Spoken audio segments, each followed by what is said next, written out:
Det great honor da å kunne tenke å være Henry, liksom. Og så er spillet så bra.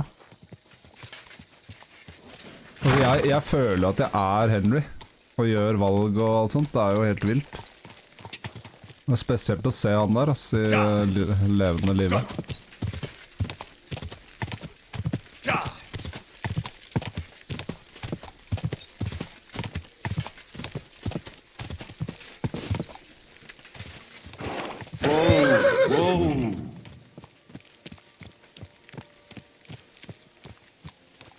Jeg tok snusen på feil side.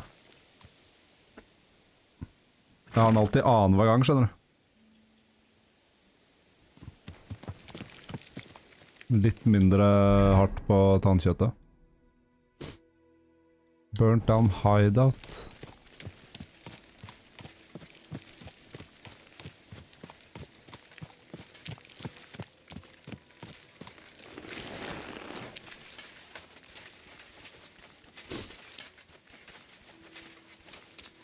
Møten på butikken, liksom. Kanskje at det er mulig, for han er jo UK.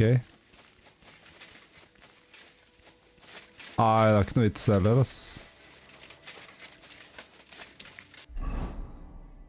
Det er ikke noe vits.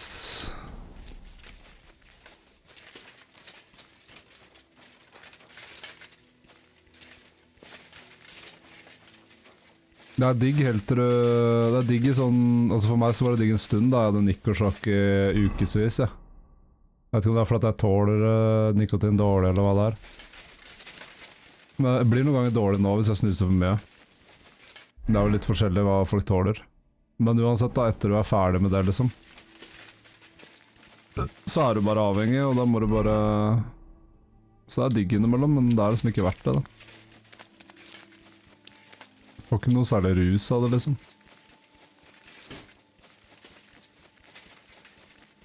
Så er det bare vanskelig å slutte.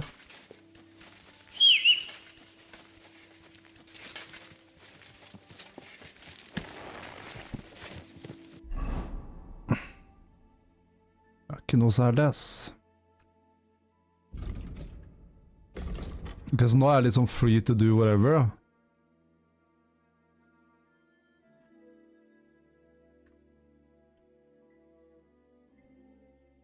Jeg har en quest langt nedi her, da. Men jeg skal ikke til Devil's Den. Jeg drar ned hit, da. Hold kutene. Det er så mørkt nå. Quick!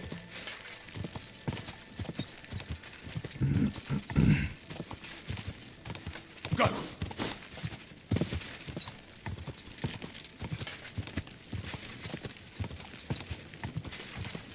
Go!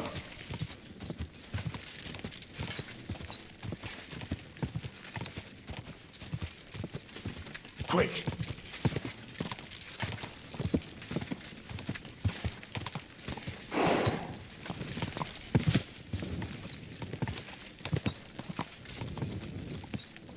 Whoa!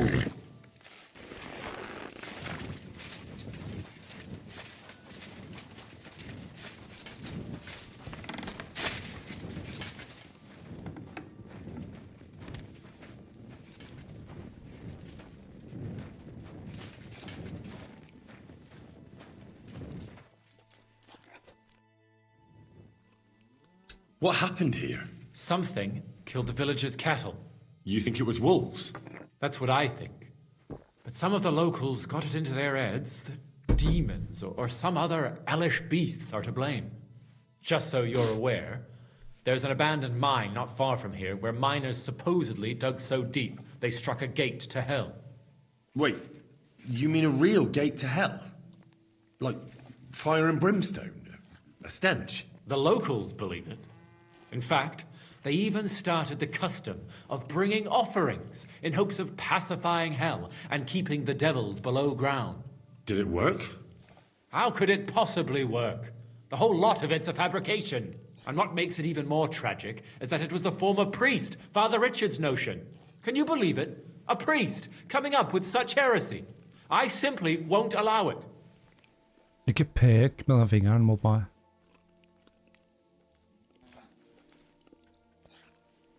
What about the priest before you? He's not around anymore? No, he's not. Old Father Richard passed on, and now I serve here in his place. I pray that the good Lord welcomed him to his bosom, despite all the heresy he committed here. So you forbade the offerings, and immediately after, the cattle were slaughtered. What if demons really did do it? Out of revenge? Or maybe it was wolves, or anyone who just wanted to make it look that way. I want to uncover the truth, and you can help me. The locals are too frightened to go searching on their own, and I'm willing to pay you. Is there really a pit to hell in the mine? What does it look like? It's just a normal mine gallery. At least it was, until a cave-in happened a few years back. Sadly, a lot of local miners died that day. The mine was closed immediately after. Some say it was because of the cave-in, others because the vein ran dry. But the locals are convinced it's because a gate to hell opened there. Just a lot of gossip. How can I help you? I can only think of one way, and that's to go directly to the mine and uncover the truth behind these stories. You want me to go to the pit of hell? Don't tell me you put stock in those old wives' tales. But because the locals do, you'll have to go to the mine the same way they did, with a bit of food as an offering. You'll place it there, just as they did, and wait for something to happen. Meanwhile, I'll go to the nearby tavern, find a few brave fellows, and we'll scour the area. Then, we'll all meet up by the mine. What do you say? Sure. Sounds like a job for me. Here, take some food as an offering. And when no devils show up, you can eat it yourself. I'll go and gather the men, and as soon as we're all ready, we'll meet you at the mine. And where can I find this mine? You go west from the village, past the old mine buildings, until you reach one that's collapsed. The mine entrance is next to it. God be with you. Till we meet again. Alright, alright. Finnes det å sove da? Er det noe inn her, eller?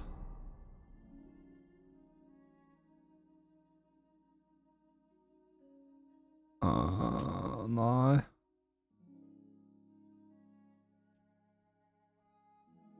Det er en camp der da. Kan gå dit. Enemy camp. Ja, jeg bare slakter dem, og så tar jeg og sover der. Ikke eit.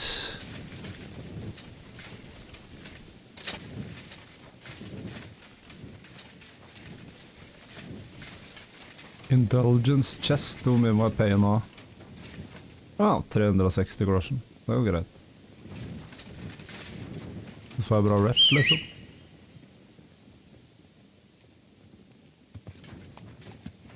Tar du køyer? Lang dag og litt søvn. Alright, dude. Good night, man. Sleep tight.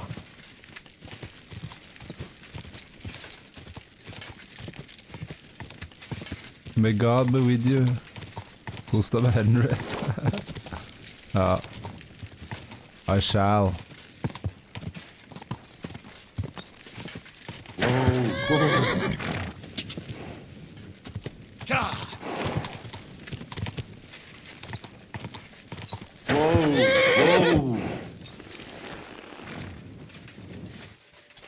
Lurer på, er det vanlige banditter, eller? Hvordan piler er det jeg har nå?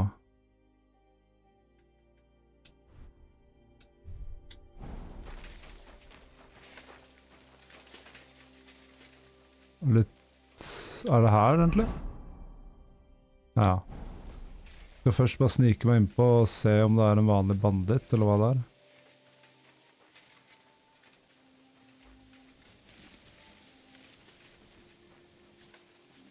Ja. Huh? Oi. Get out of here!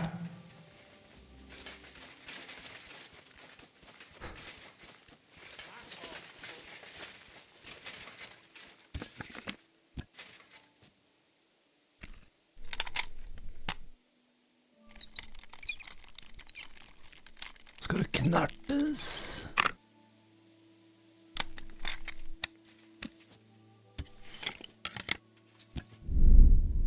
Ja, nå får jeg en slow-mo.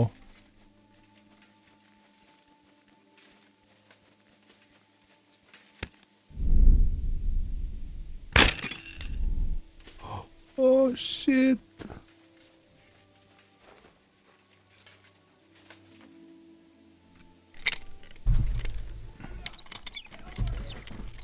Intruder.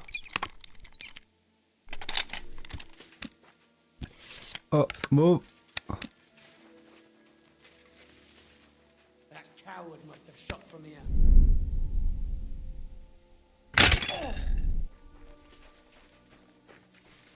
Sjukt at han ikke ser meg, ass.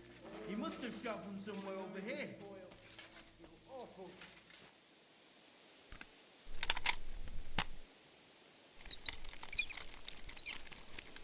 Har jeg poison arrows?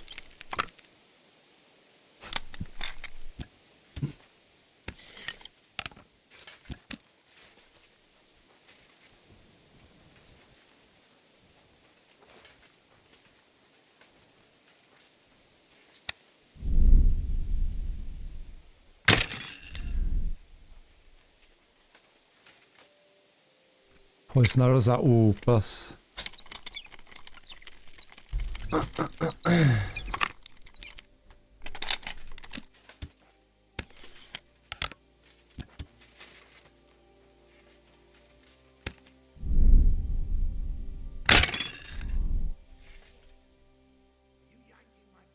Hey!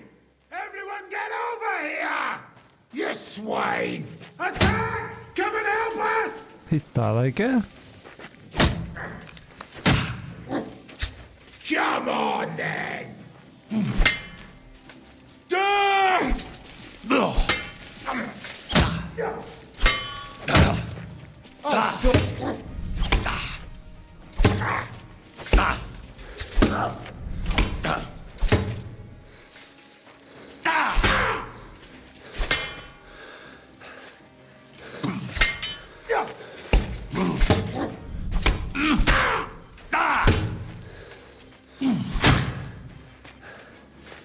Burn in hell!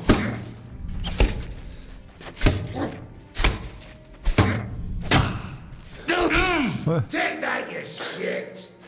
Oh!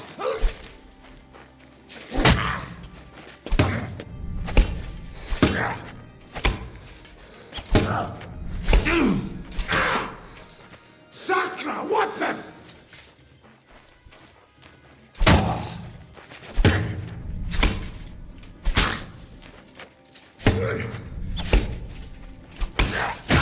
Oi, masse sjøk.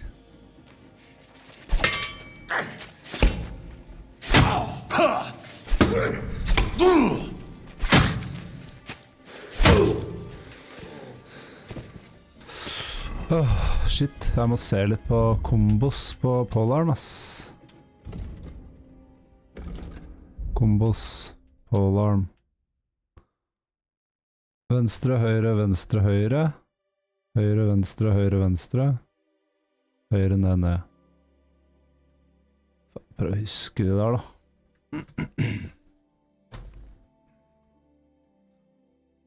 Ja, venstre, høyre, venstre, høyre. Og omvendt.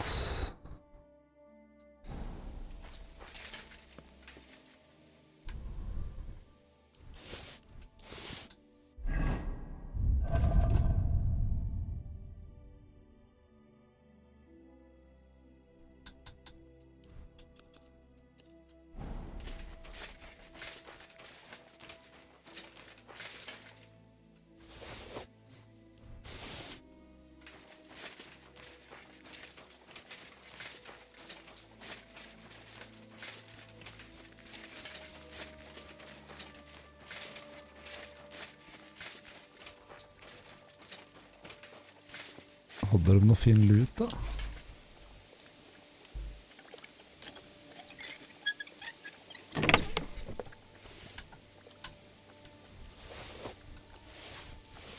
Shell hunting sword.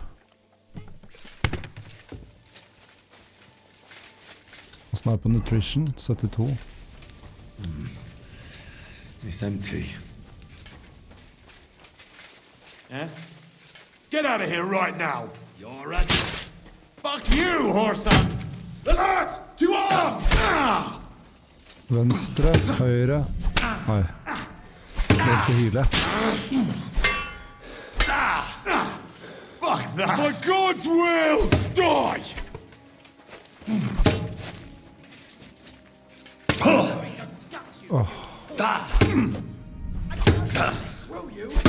For glory and carnage, die!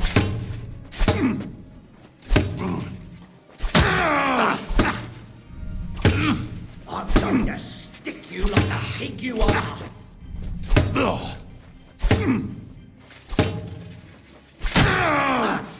I've been waiting for you. For glory!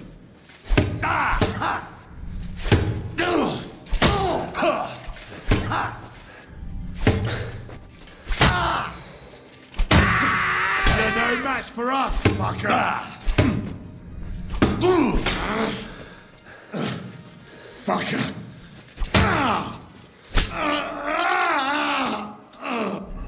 Shime.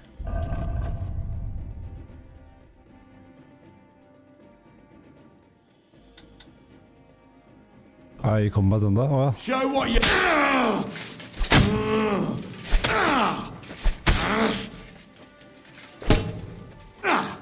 Fuck that!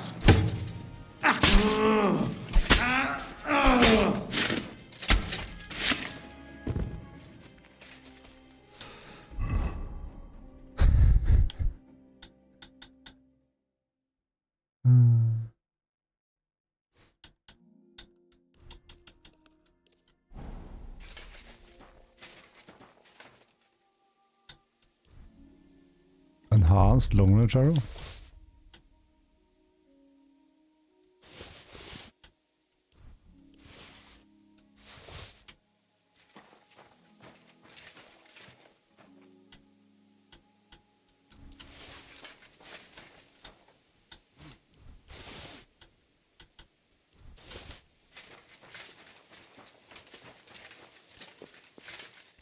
Very hard.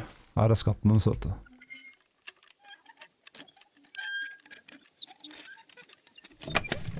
Master handgunne. Oi.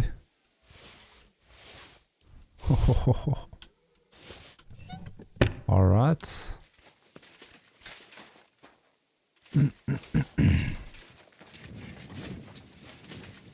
Ja, nå sover han meg litt blodflekker her.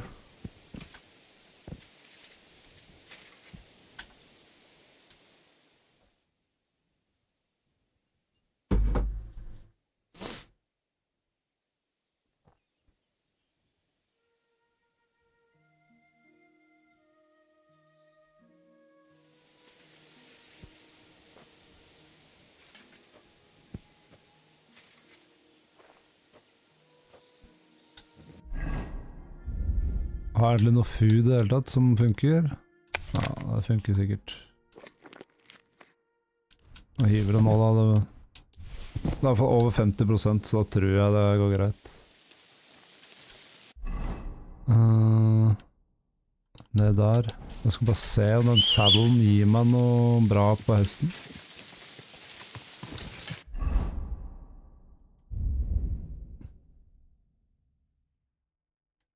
Er det armor det går under, eller?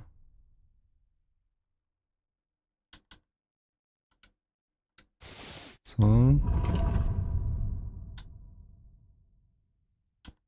Men de var bare dårligere stats. Eller den samme? Nei, den gir litt bedre capacity, faktisk.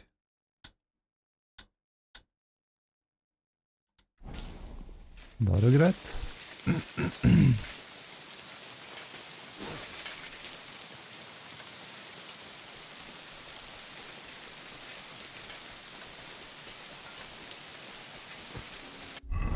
Nå lurer jeg på en ting. Ja, jeg kan ta det her først.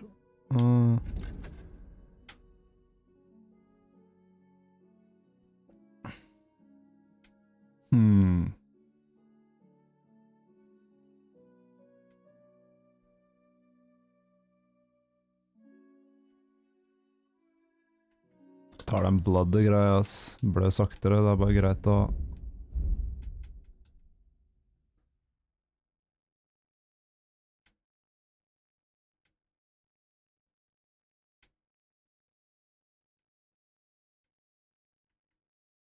Ja. Mindre stamina-bruk. Heavy weapon og polearm, de er ganske like nå. Og snart begynner å bruke heavy weapon igjen litt mer.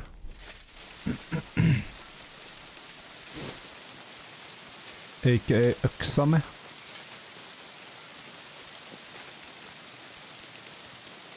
It really does smell.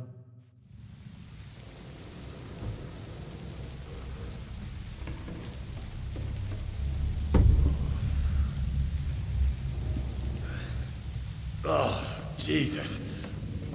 What a diabolical stink. Ugh.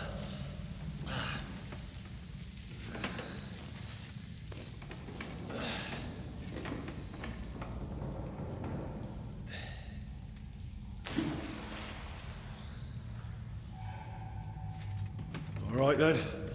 Let's see if we can't lure the devil out.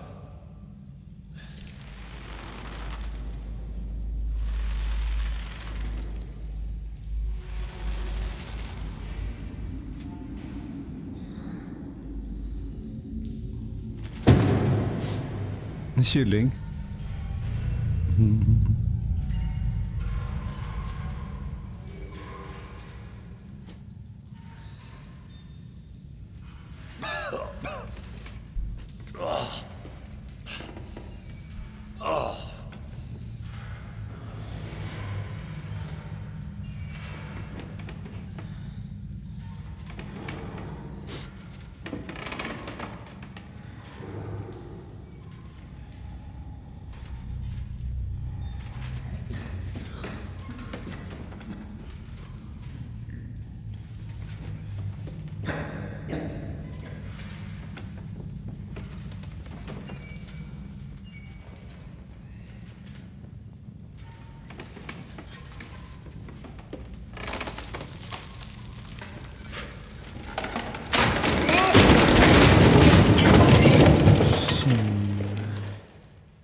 What the...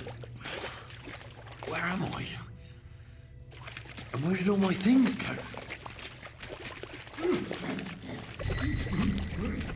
Det er den skrekkfilmen der. Jesus, what the fuck is going on here?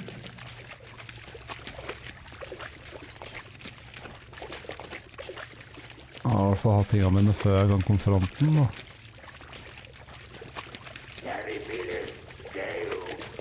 Kanskje jeg prøver å konfronte den uten ting.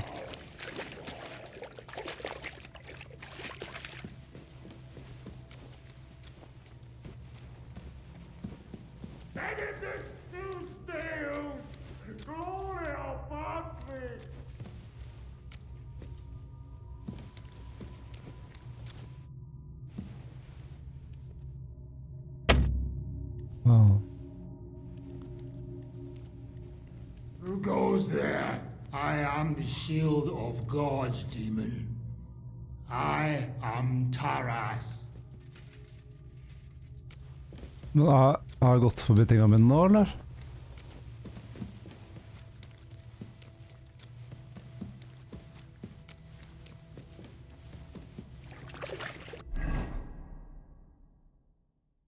Get your items back, den er B. Så det ser ut som at jeg må opp, ja.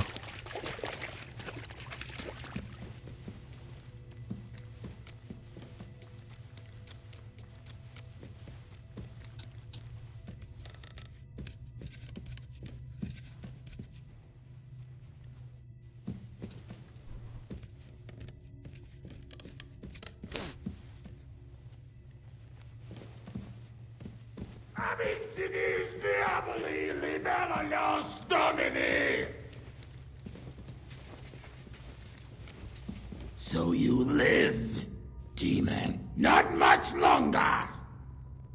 I don't intend to fight with you. In that case, you shall die. I'll oil my sword with your blood. Calm down! Fuck you! I surrender! And you surrender!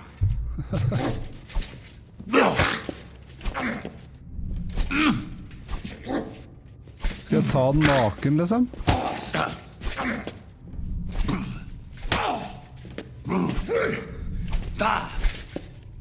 Terribilis Deus.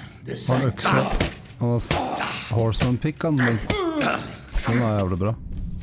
For the cross! Slår inn i rustning med hendene, liksom. Don't drag this out and I die! feel quite hungry! How are you still alive?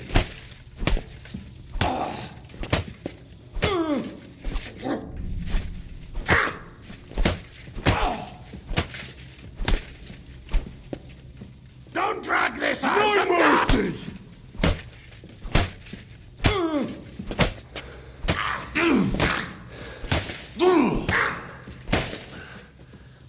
Fuck no!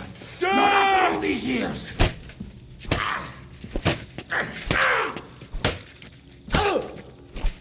Fuck no!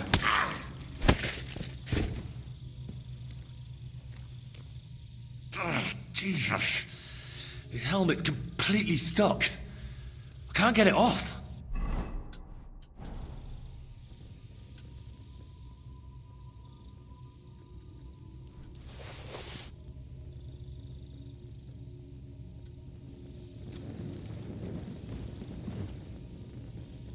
What's this? Did the knight write this? He's gone mad.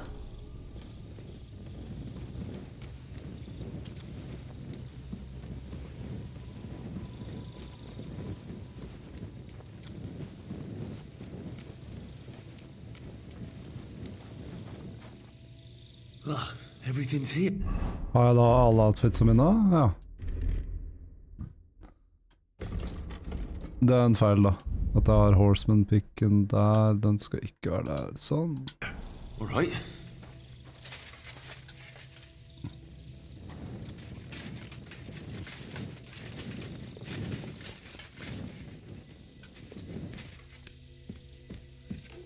Må jo bruke den nye øksa mi.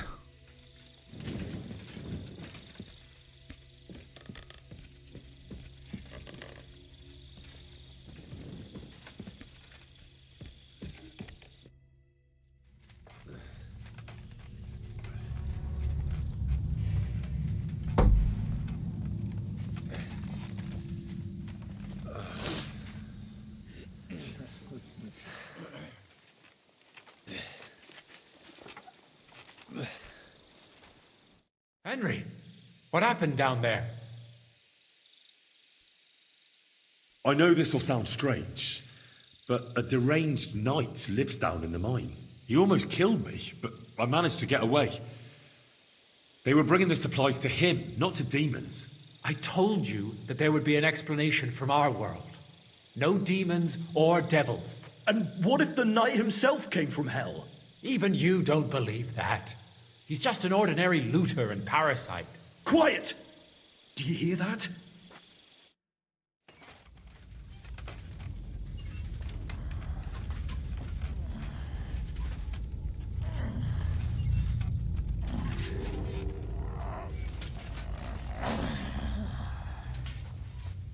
Lord have mercy.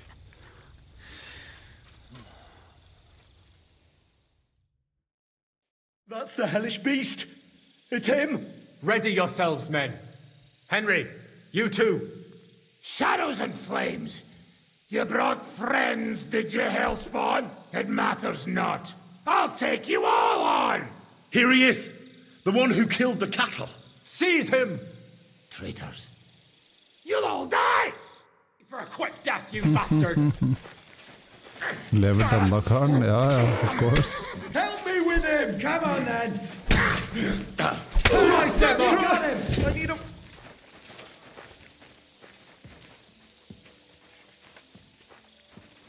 Hvor er han fader? Er det han? Nei. Det er Vladimir, det. This is unbelievable. Hva da? That madman. Why'd he do it? These days, no one's ever really safe. Testet ut nye versjonen av GTA. Bra grafikk til nå. It's Ok, jeg over. skal ikke kjøpe GTA igjen, ass. The Mad Knight is Faen, jeg dead. kjøpte det bare på Xbox Thank når det God. kom ut, og på PC. It's a shame we couldn't hold a reasonable conversation with that knight. Now we'll never learn what he was after. Gratis? Maybe Ja. it's better that way. The main thing is, old Kutna is safe once more. And that's thanks to you. You're due a reward. Damn. Just as promised. We won't forget your help here today. And I'll never forget what happened Jeg here. er ikke så fan av GTA egentlig, I uansett don't så. think anyone will ever Men det er believe kult me. at de I'll put in a good word for you to the other prøver priests sikkert å in the få region. folk til å bli Anthony klare of til å Visa, Rosnata of Rabosh kjøpe en ny, could vet du. both teach you something. Thanks. Till we meet again. Måtte migrere den nå før det var for sent. That madman. Why'd he do it? These days, no one's ever really safe. Shame on you. Shame on you. Shut up, man. I did nothing.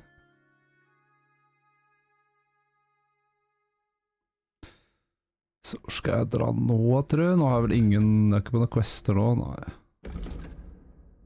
Ta turen til Bilani da, det er jo en quest der.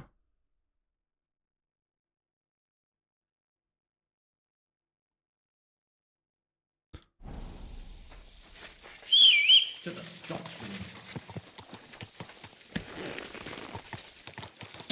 Gah!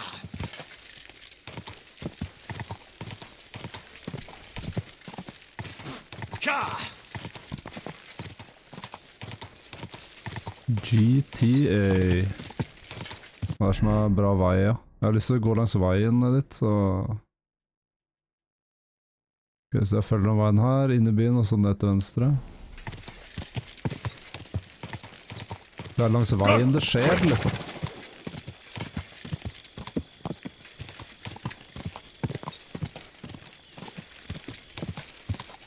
Quick!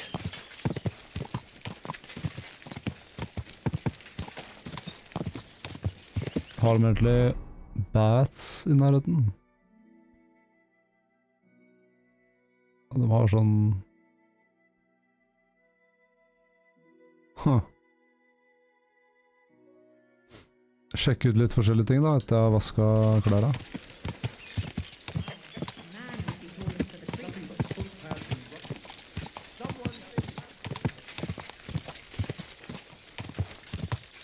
Gah!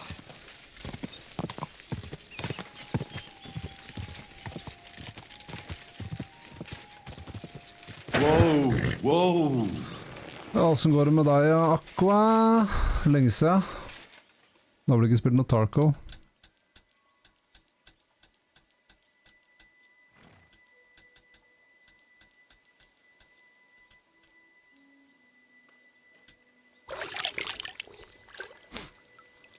Sånn, nå skal jeg reparere alt og ting. Ting and tanks. Jeg bruker den der opp først, ass.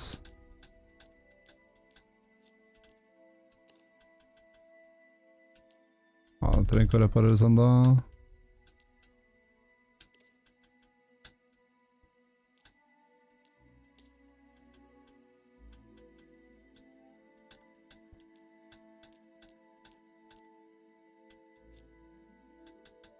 Sånn. Boom. Ok, så var det shooting range. Håper det er en sånn archery contest der, ass.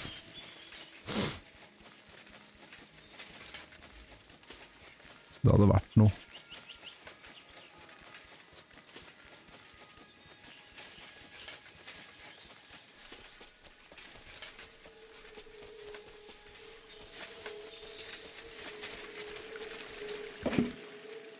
Black Arrow. 180 damage. Never seen an arrow like that before. I wonder how it handles in a bow. But most of all, who makes them? Kjøp, kjøp. Ja, den bare lå der. Jeg vet liksom ikke hvem som lager dem da. Det er jo helt syke greier liksom. Hører i byen her om noen av de vet noe.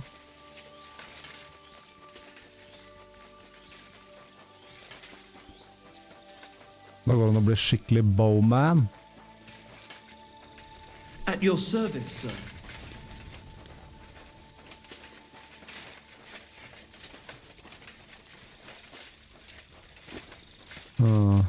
Greetings from you.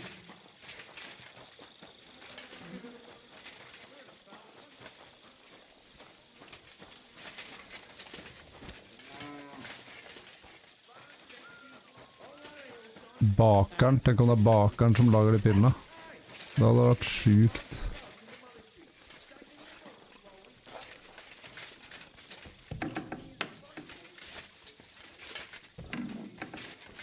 Greetings, sir. I'm sorry. Det er ingen å prate med her, ja.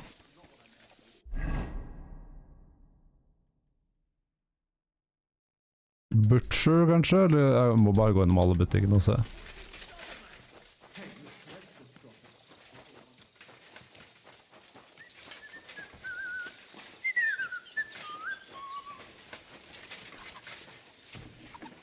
Good day to you.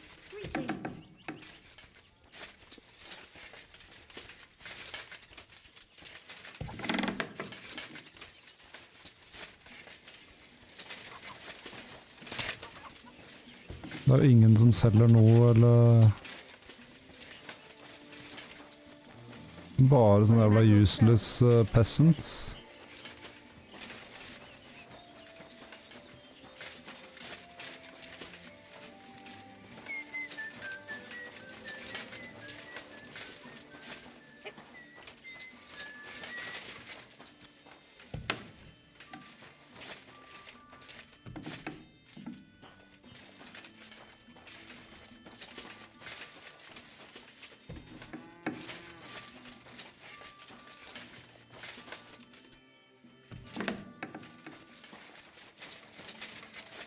Hvor er butcheren?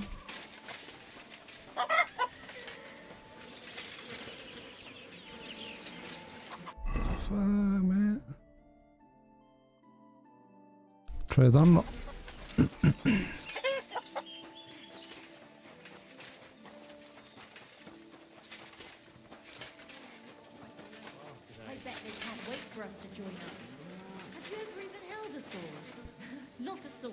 Åh, det er derfor, ja. Jeg må vente til etter klokka 8, ellers er alt stengt. Da gir ting litt mer mening, plutselig. Grüß dich. Wie kann ich dir helfen, mein Herr? I'll have a look at the wares.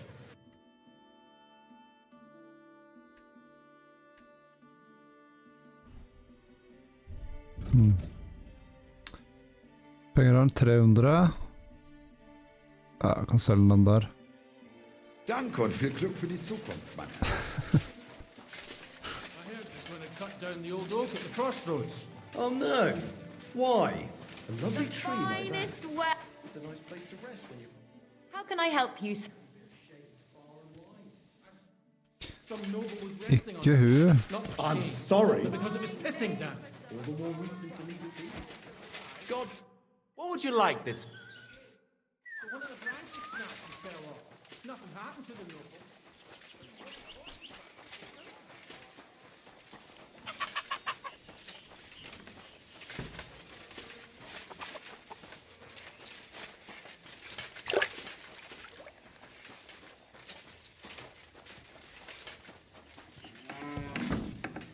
Greetings, sir. It happens. Just watch where you're going next time.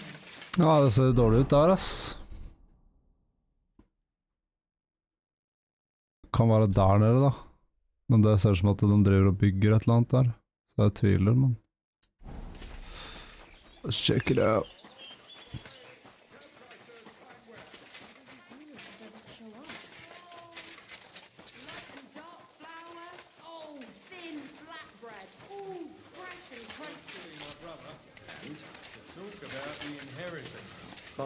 father's still alive, isn't he? Aye, but he drools all over himself. And he gets this feeling that it's... Greetings. Greetings to you two.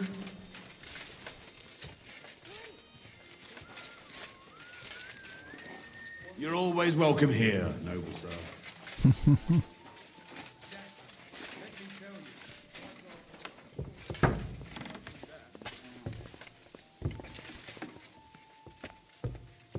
Excuse me. Bailiff. Det ingen det går an å prate med, liksom. Det jo helt sjukt.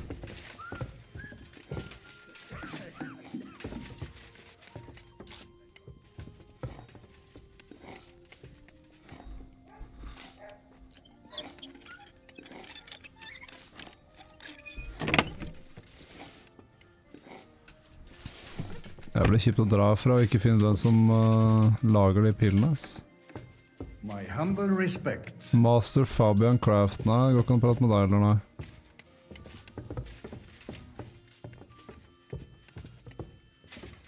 Så jævla piss, ass. Was stimmt nicht mit dir? What are you sneaking around here for, you scoundrel?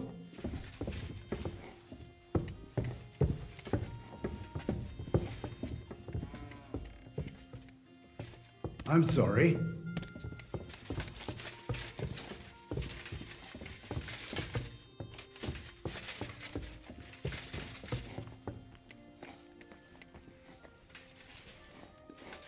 Was stimmt nicht mit dir?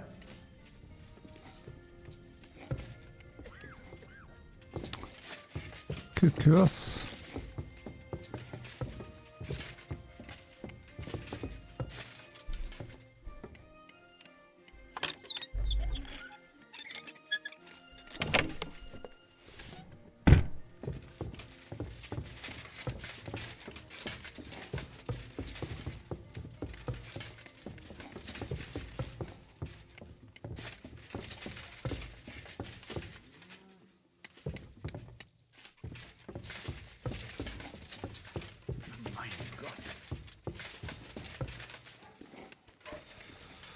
Ja, whatever. Fuck de pillene, da. My humble respects.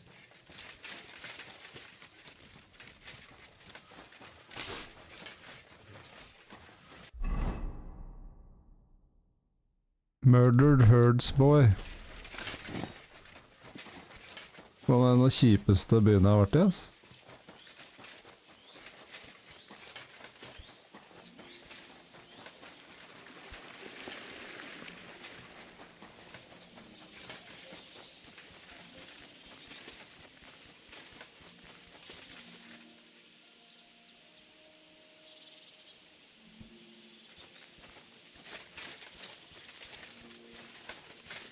Ja, det har gått helt hem. Christ almighty. He was murdered.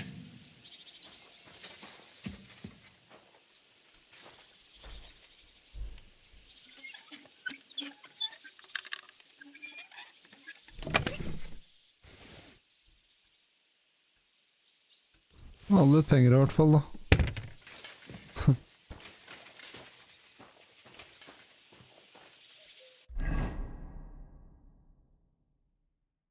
Buried stash. Jeg har sånn perk at jeg får opp alt på mappet. Det er sånn når du leser bøker, vet du. Scholarship perk.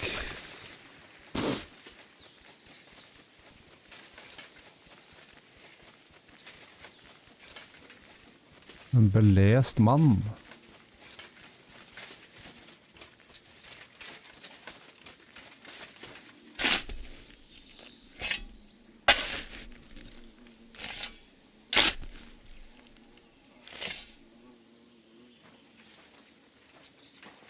Ja, får jeg lov å lute, eller? Ja, Night Axe, det er samme som jeg har. Det har vært litt, da. Den huden er kul, eller?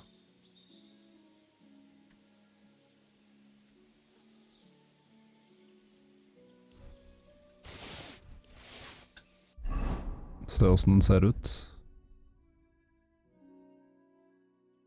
Ja, bare noe dritt. Ok, ja, men da... Beehives...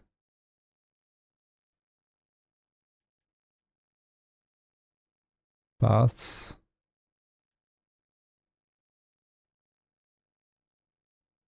Nå skal jeg ned... Bilane var det. Kan jeg ta den der, de tingene der på veien?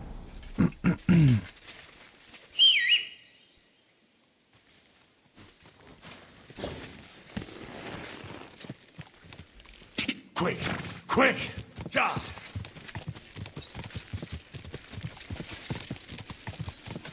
Det er veldig godt å være utenfor hovedbyen, ass. Blir litt crammed. Ja!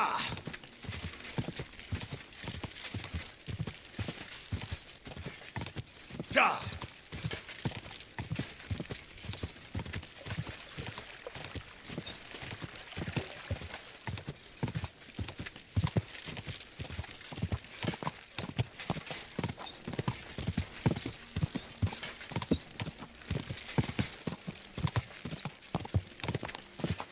Ja!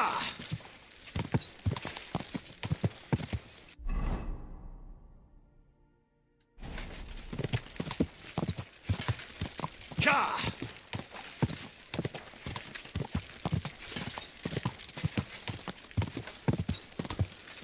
Det var et kart jeg hadde også, som var rundt her, rundt Bilani, eller hva det heter for noe. A caravan attacked so close to the city. It really isn't very safe around here.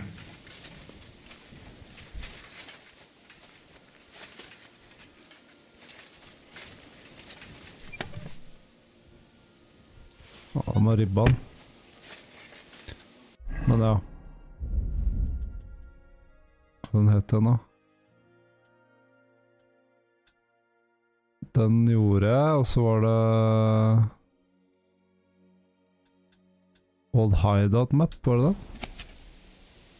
Bohunovic. Så er det to elver som krysser sånn. For det er jo den byen jeg er på vei til nå, er det ikke det? Nei, det er Bilani. Bohunovic, hvor er det? Og det er oppi her, ja.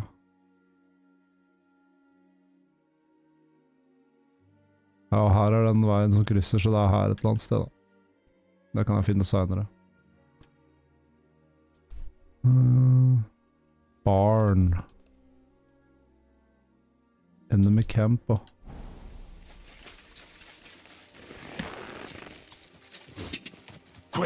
Alltid gøy å hilse på noen banditter.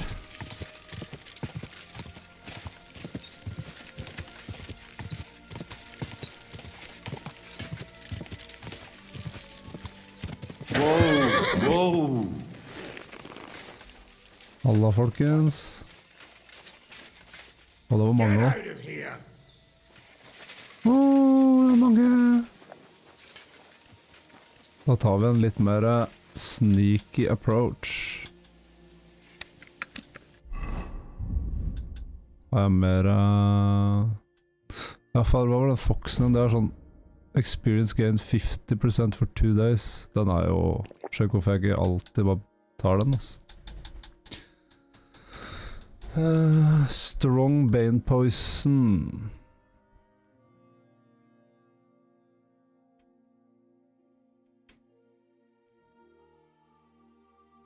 Jeg tror jeg skal prøve meg litt på bua, ja. Den der har 110 damage. Piercing arrow 115.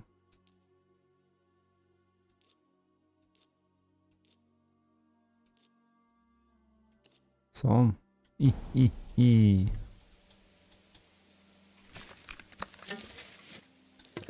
må huske å equippe de arrows også, da.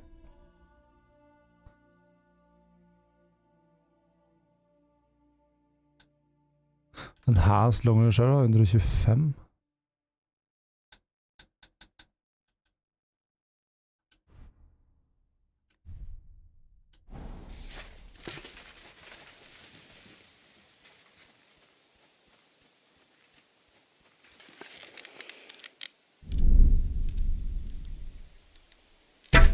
Oi.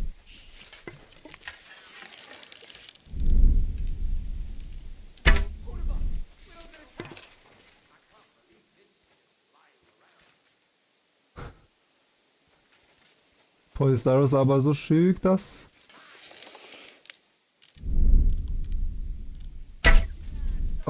Come on. Ja. Everyone get over here! You got an intruder! Grepper den straks.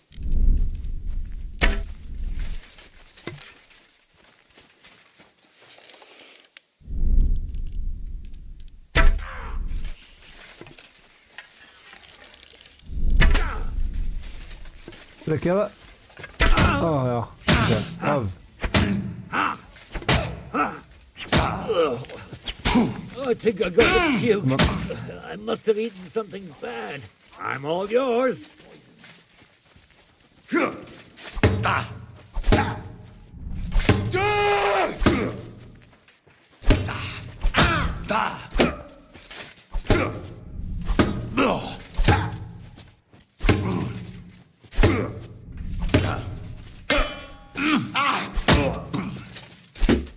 No, you...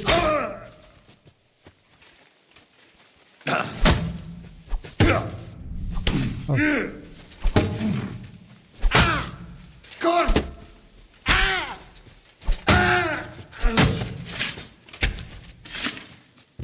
Boom!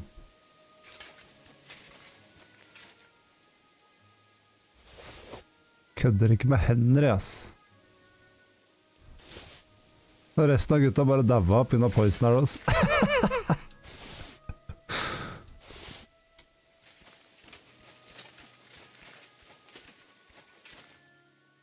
Hva får han en med poison?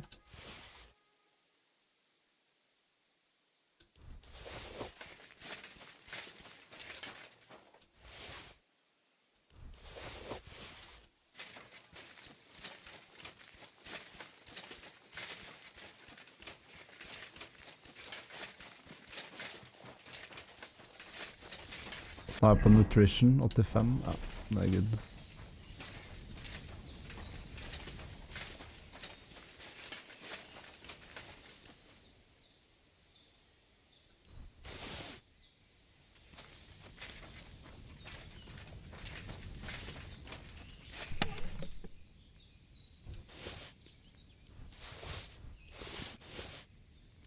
Oi. Noble sword.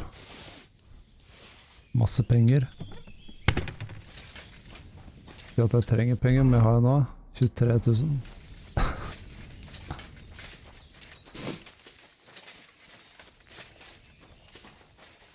Ok. Det var gøy. Fikk til litt komboer og sånn. Barn, hva var det? Fallen barrels, og så er jeg begynt endelig.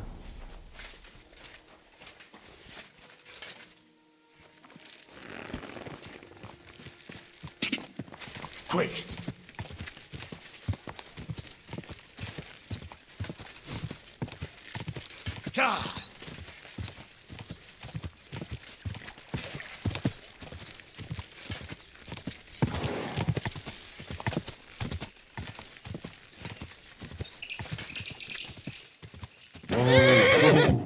So for this barn.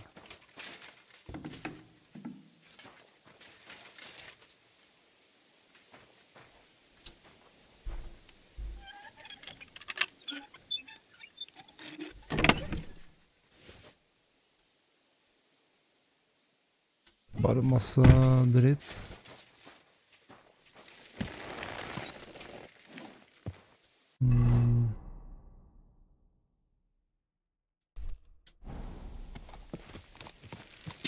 Quick!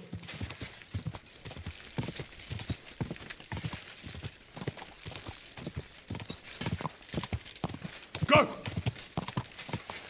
Jeg må lage enda flere sånne Fox-greier, sånn at jeg får XPS, og bare alltid ha den poppa. You swine! Oi, altså.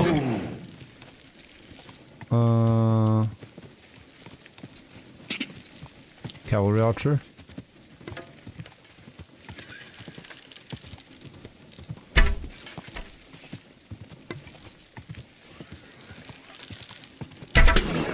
skelett, ass.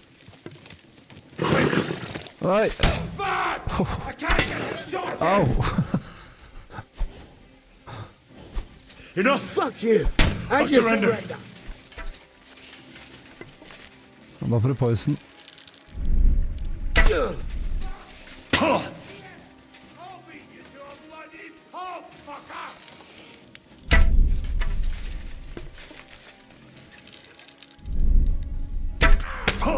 Ævve.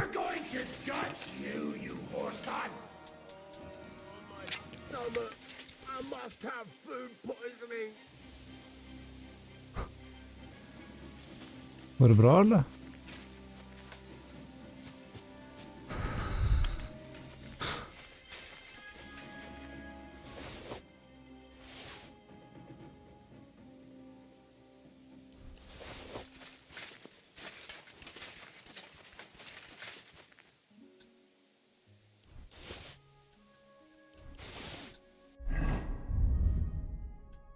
Har vi noe healing? Tror jeg begynner å gå tom for healing. Jeg har ikke noe healing, faktisk. Ikke noe den ene der.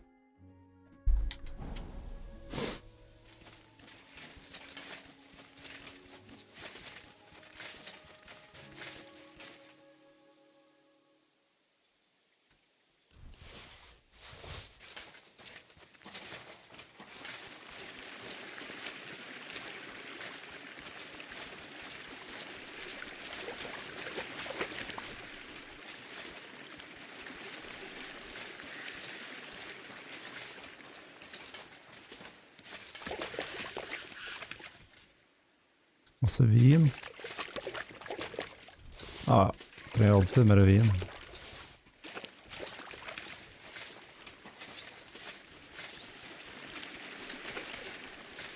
Den der alkoholismen til Henry, den går aldri bort, ass. Så jeg vurderer å bare alltid poppe vin, ass. Ja, nå er vi her.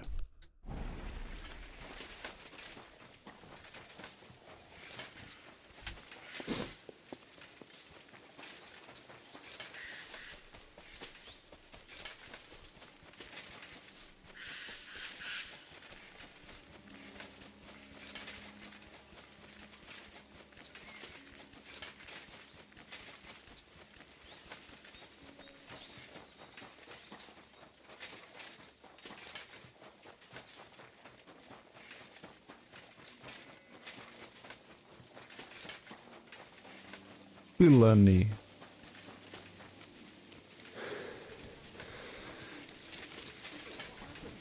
They say he went to bed healthy.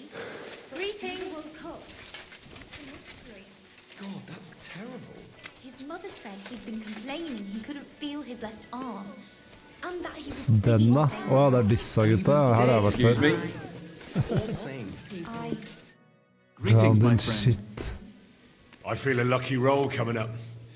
Shall we play? What game would you like to play? I'll be right with you. Ok, siden det er han da. Wagoners. Let's play. Kjedelig å ikke spille Golden Badge. Tell me then, what did he give you for it? Sure. Hva var det der? Miraculous playing die sent down from the heaven. Prøver den da. Why would I dob you in? Hugos der. Jeg må prøve disse her, ass. Good day about it won't do anyone any Og så kjører jeg bare... Blurt it out Vent to da, the first person I meet. No, I just want to be sure. den. Og så to sånne kings. Boom. Oh, Fortuna! May the best player win. I'll have a bite to eat, thanks. Taking their time again. Certainly. Have no fear. Hva er det skjelettet for noe? Er det 2 eller 3 eller hva?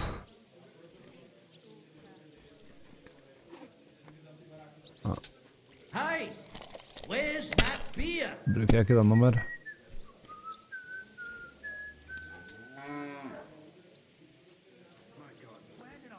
Dårlig.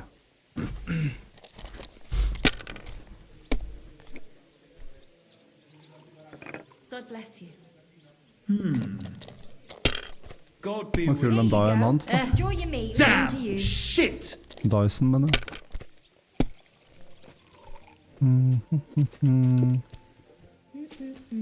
Easy, easy, easy.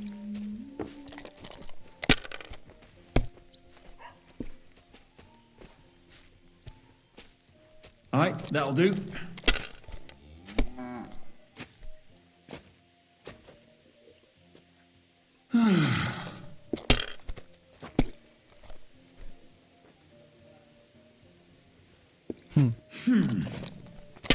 Det går ikke så bra for han, gitt. Prøver han seg igjen, eller? I don't see what you find so complicated. I just pick them up and throw them. Then I pick them up and throw them again. GG. That's all there is to it. Fuck that! I knew it'd be good. I said as much. Too bad either. Sacker. I've got a hankering for her just talking about her. I reckon I'll have to go and see that first.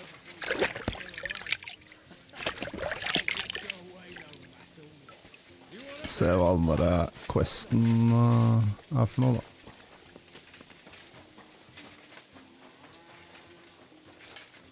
Come and hear something you won't believe. I've traveled the whole world, and now I will tell you the amazing things I've seen and experienced. In the south, I saw a land without end, all covered in sand. Er det han der... Good day. Ja, jeg husker det. Folk are saying you need help with some dragon bones or something? Yes, it's true. So everyone's talking about it already. Actually, I only heard it from the innkeeper. I might have known it. These innkeepers, they spread gossip like old fishwives. But you've come here to offer help? Yeah, but first you'll have to tell me what it's all about. Ah, yes, of course. I need to quickly deliver a message to the Abbot of Sedlitz and bring back a reply. I've never been a messenger for the church before. The ways of the Lord are mysterious. For instance, I'm traveling to Vlashim. I'm a messenger too. I decided to spend the night here, and, well, you can see for yourself. When someone discovers something like this, whatever it is, we have to deal with it straight away. It's a church matter. So the message will be about the bones, will it? Of course. But if you want to hear any more, you'll have to promise to help me.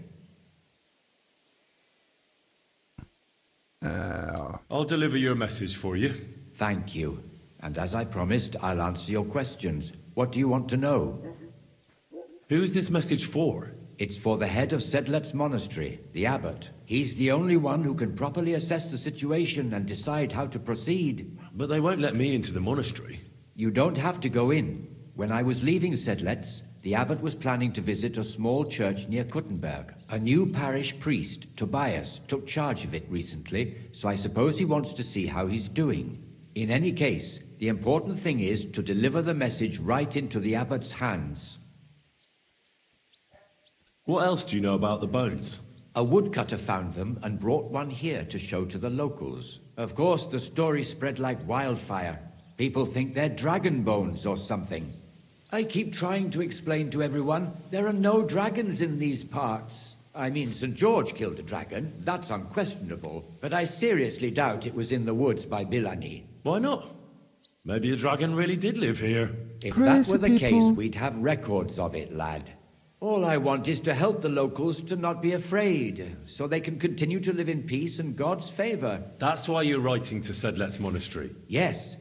I'm hoping the abbot can advise me how to solve this unfortunate situation. Thanks. I think that's all I need to know. You're welcome, son. Take care on your travels. Till we meet Jeg again. lurer på om jeg finner han der woodcutteren. Clogged well. Huh? Pond. Woodcutteren, det er jo sånn... hva det heter da? Det må jo være her et eller annet sted. Så kanskje jeg kan finne de beina. I've traveled the whole world, and now I will tell you the amazing things I've seen and experienced. In the south, I saw a land without end, all covered in sand. God bless you, sir. How you doing, Baker? You asking about business or just in general? Well, maybe I'll buy something. But I simply wanted to talk with you. Well, I suppose, but You can't be surprised I'm so cautious. These days, people are quite wary of foreigners who just want to chat. I suppose that has something to do with the Hungarian army. Exactly. Now everybody watches their tongue and their supplies because of them. They eat everything up and break the rest. It's been a bit quiet lately, but that won't bring the dead back to life. Do you need help with anything? I'm looking for work. I don't. But if you're not afraid of hard labour, try asking at the mill. The miller always needs help. Anyway, old Marchal's got other things to grind besides flour at the moment. What do you mean? Rumour has it some strumpet shacked up with him, and we haven't seen hide nor hair of him since. Keeping his nose to a different grindstone, then? You could say that. As they say, if you want to see an old man act the fool, give him a young woman. How do I get to the mill? Head southwest till you reach the river. Then follow it upstream. It's a huge mill in the middle of nowhere. You can't miss it. Thanks. Greetings to you. Southwest, var det han sa? Eller var det southeast?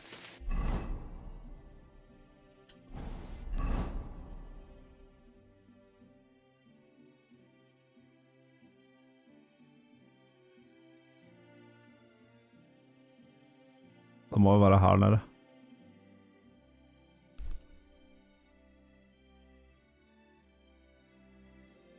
Woodcutters. Ja, kanskje jeg kan høre der om woodcutter-folka?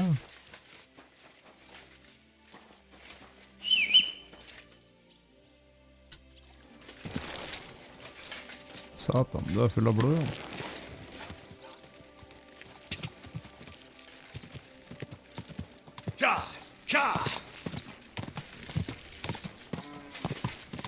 Det er ikke ofte hesten er full av blod. Quick!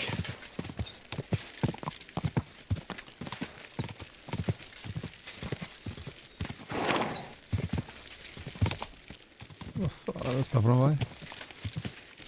Quick!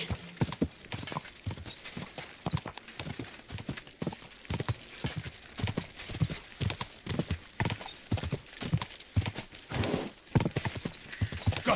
Go!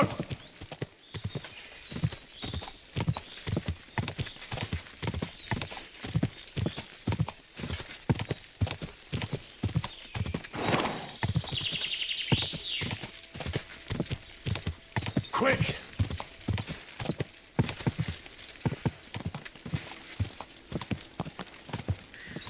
Er det her?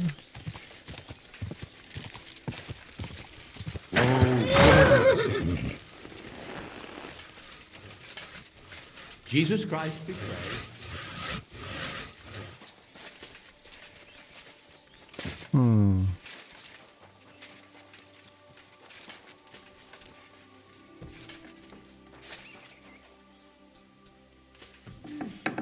It's almost ready.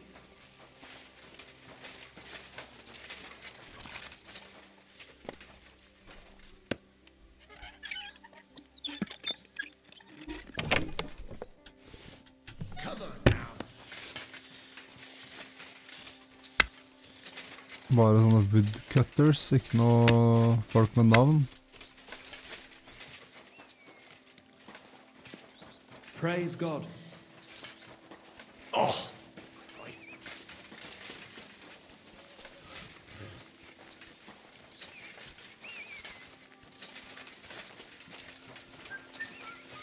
Careful.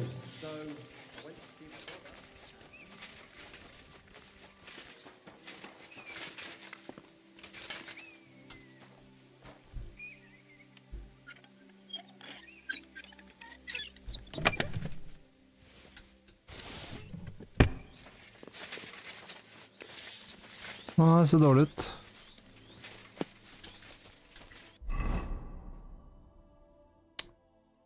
Her er det å komme seg ned til millen da. Se om han har noe jobb.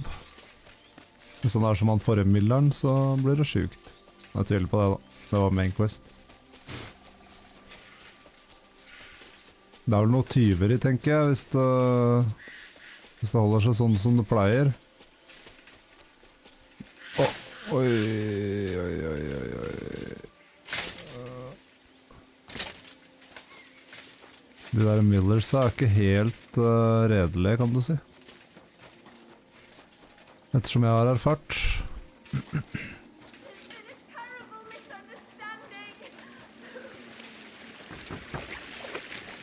What's happening?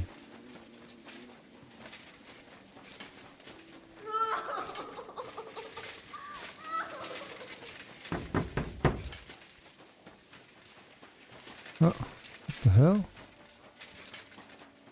There's been a terrible misunderstanding. Help, please.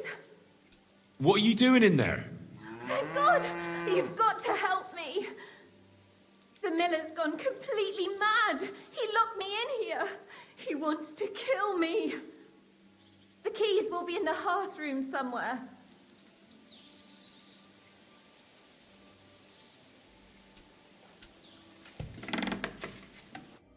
Oh my God, thank you.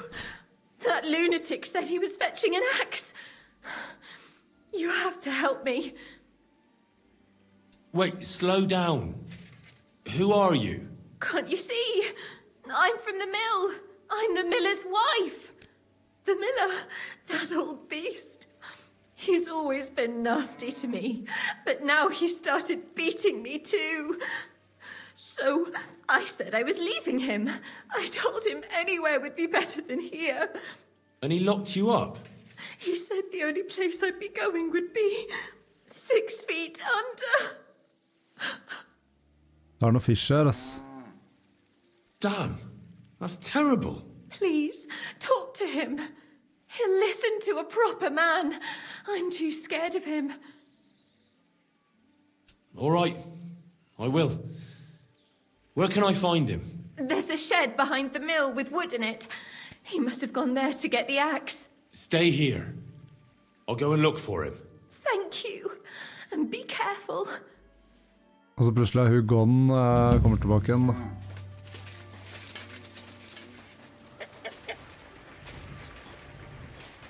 Viser at hun er den gærne. Det hadde vært en twist.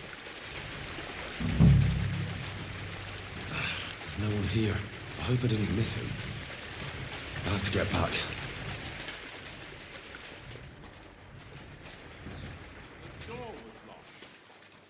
Og det er noe... Det er noe I fish. reckon you're just who we're looking for. What are you doing here?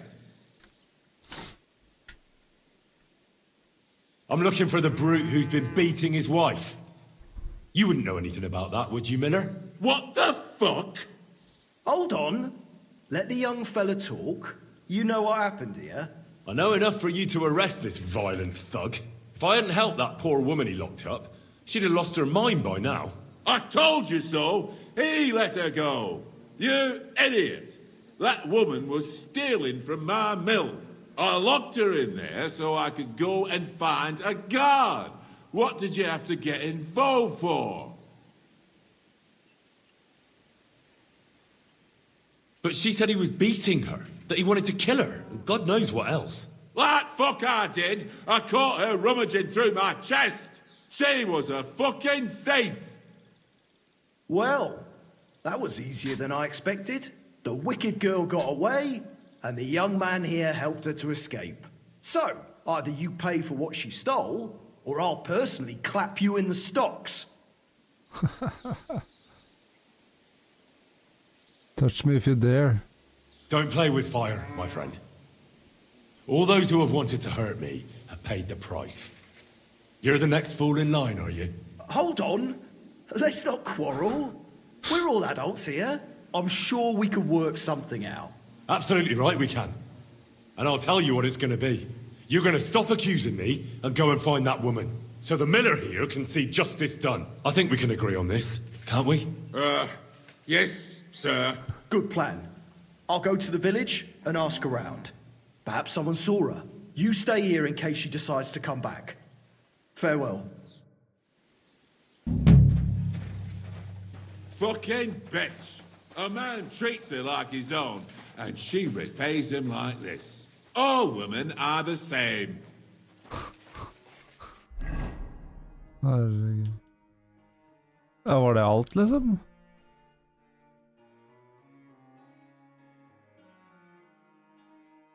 That was it?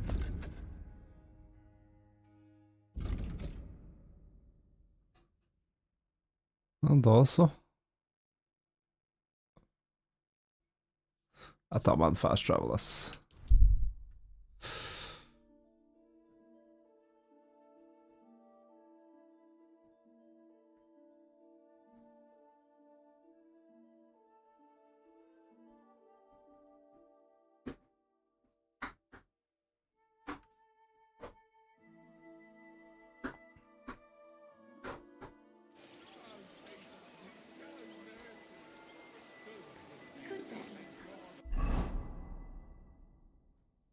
Deliver the message to the abbot.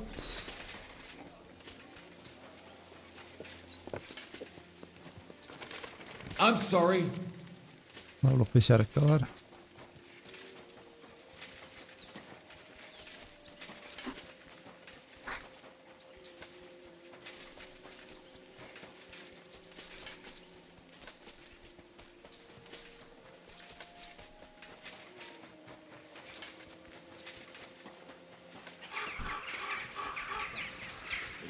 Everything first, before... Father, may I have a word? We're in the middle of an important discussion, my child. Can it wait? Forgive me, but it's urgent, Father. I have a message for you from a monk in Bilani. It's intended for you personally. A monk in Bilani? Brother Slava? He should have been in Vlashim by now.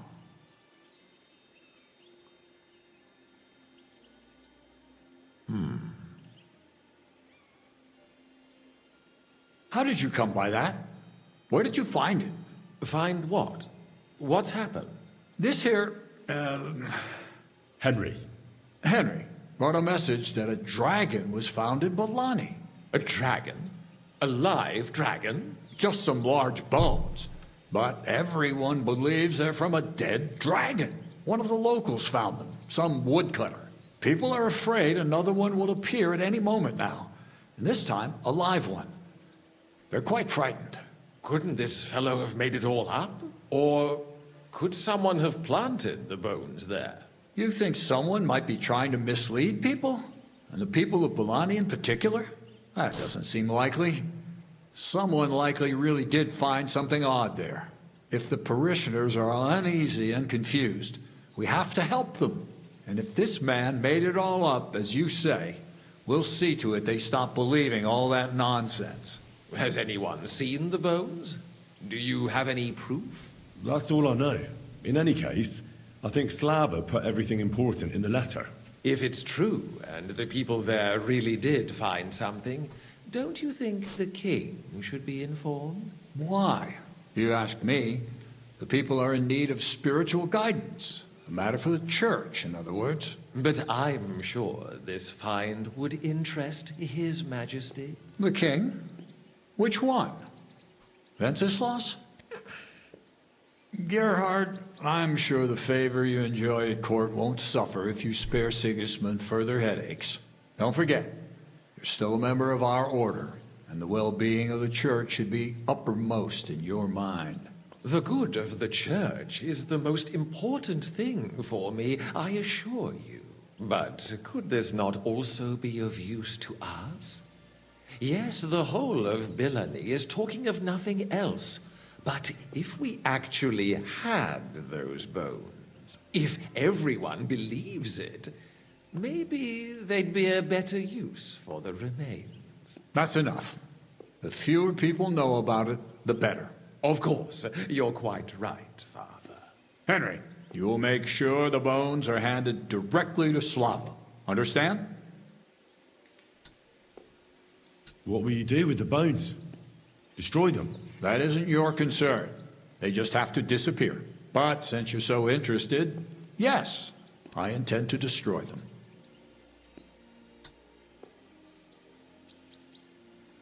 I know you already discussed it, sirs, but wouldn't it really be better if the king was at least informed about them? He might want to see such a rare thing with his own eyes. Indeed, that's another reason why the king should know. We could take them to him together. When I find them. Enough. I've already said we will not drag the king into this. No one knows what this really is, and the people in Billany are going out of their minds on account of them and ignoring our teaching. I do not intend to allow word to spread about any of this business. Do you understand me, Gerhard? Jeg synes det er synd at man ikke kan And as for you, Henry, this is not at man your må ødelegge concern. dem. You have your task, so just make sure you Har accomplish ikke it. lov til å gjøre noe annet. Disobeying my instructions could be considered heresy. I understand, Father Abbot. Gerhard, show him out. God be with you.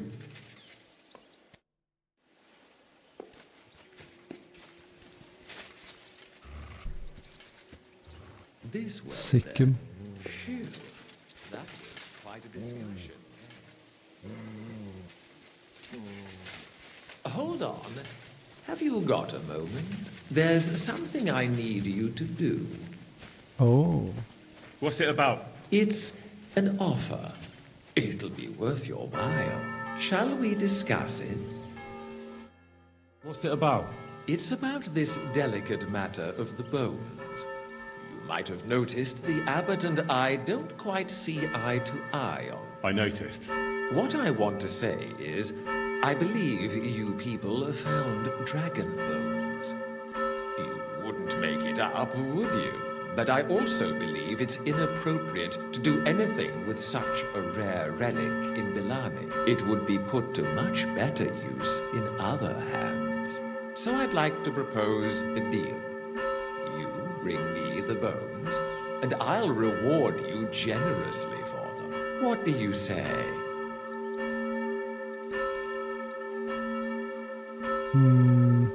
What do you want those bones for? Don't concern yourself with that. I know a few important people who would definitely take an interest in this find. What important people? Nobles? Wenceslas? Or Sigismund, perhaps? Curiosity killed the cat, as they say. And what's the catch? There's always a catch. True enough. I just need to be absolutely sure I'll get the bones. You don't trust me? Oh, don't take it personally. I don't trust anyone. I always have a safeguard. So, however this conversation ends, you won't be the only one I send to get the bones. Then I'll pay whoever comes back with them first.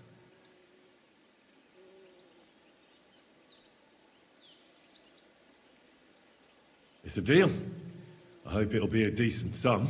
Like I say, you won't be left wanting. Where will I find you? We'll meet at the Traveller's Inn outside Kuttenberg. Okay. I'm Oi, sorry. det var ikke min hest. Ok.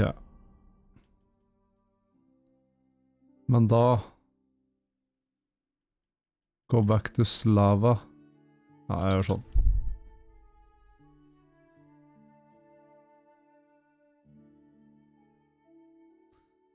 Ambush, stop and get involved.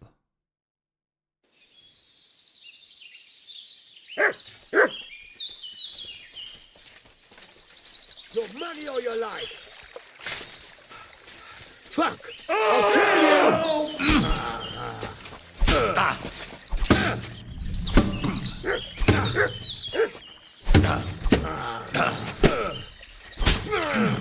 kill you! You want to try me?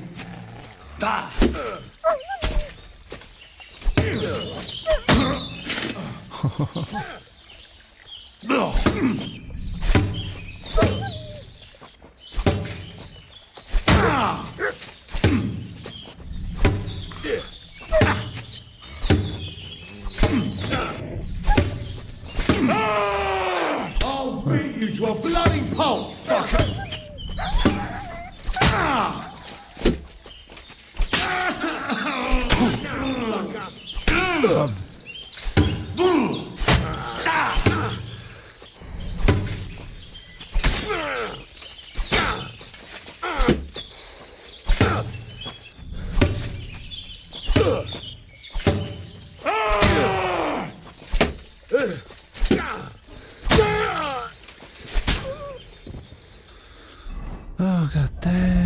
Terry.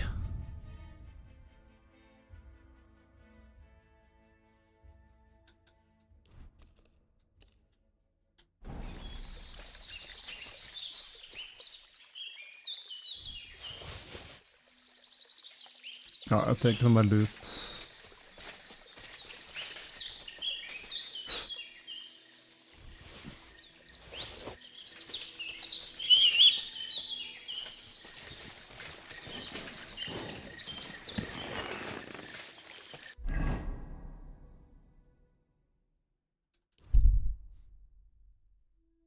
Jeg må være kjappe og finne de beina, ass.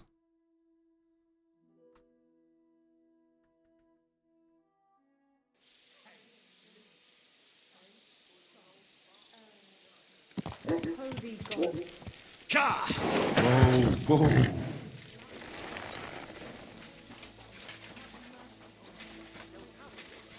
Won't lend me yours on any other day. Go and see the... What's going on? You're all covered in blood. I brought you a reply from the abbot, brother. Excellent. What did he say? He told me I should first go and find the bones and bring them to you. That makes sense. What else? Do you know Gerhard? The abbot was just talking to him when I brought him your message. I know Father Gerhard. Why? I got the impression he'd like to have the bones displayed for all to see, for his own benefit. He also spoke about Sigismund and his court. What's that schemer up to now? But if Gerhard really wants them, he'll do anything to get them. We have to hurry. You're supposed to destroy the bones after I bring them to you. Destroy them? Very well, I'll do what the abbot asks. The abbot doesn't want the rumors to spread any further. That's why I'm supposed to find the bones as soon as possible. Well, get to work then. I think that's everything. Very well. The woodcutter who found the bones is called Vashek. The find didn't do him much good. People are either making fun of him, or they keep pestering him. He wanted to make a name for himself, but this isn't what he expected. So he's rather bitter now. You'll have to go to him and convince him to help us. Okay. Well, I'll get going then. Any idea where I should start looking? Try asking at the tavern. That's usually a good place.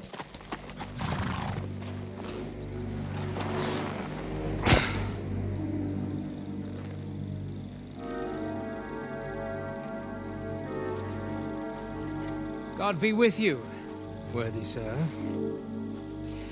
Please forgive the intrusion, but I'm here on a rather pressing matter.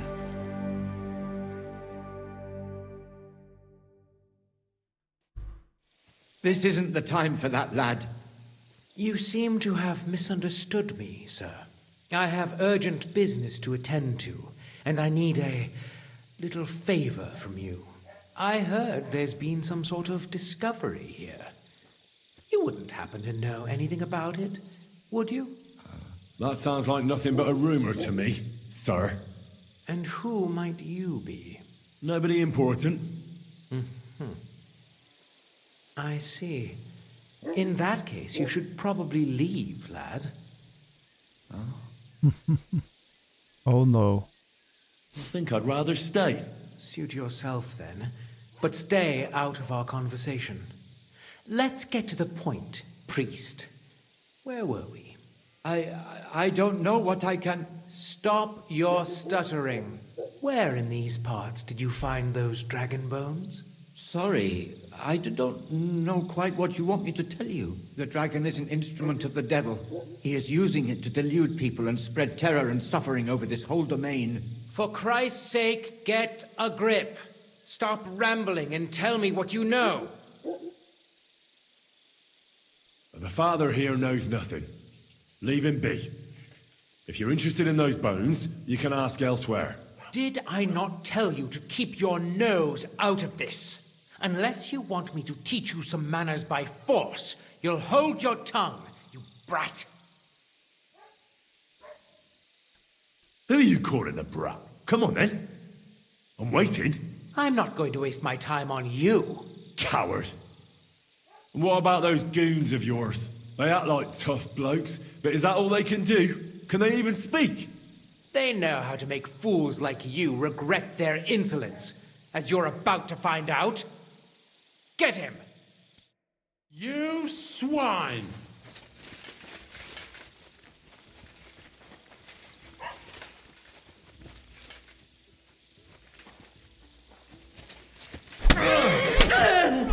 You killed him!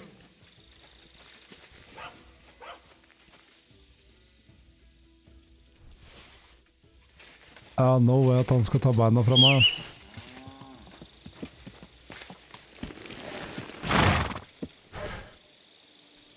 The Inn. Ok, hvor er den? Her oppe.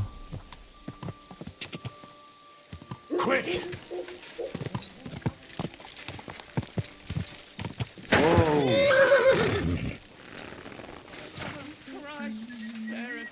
I'm sorry.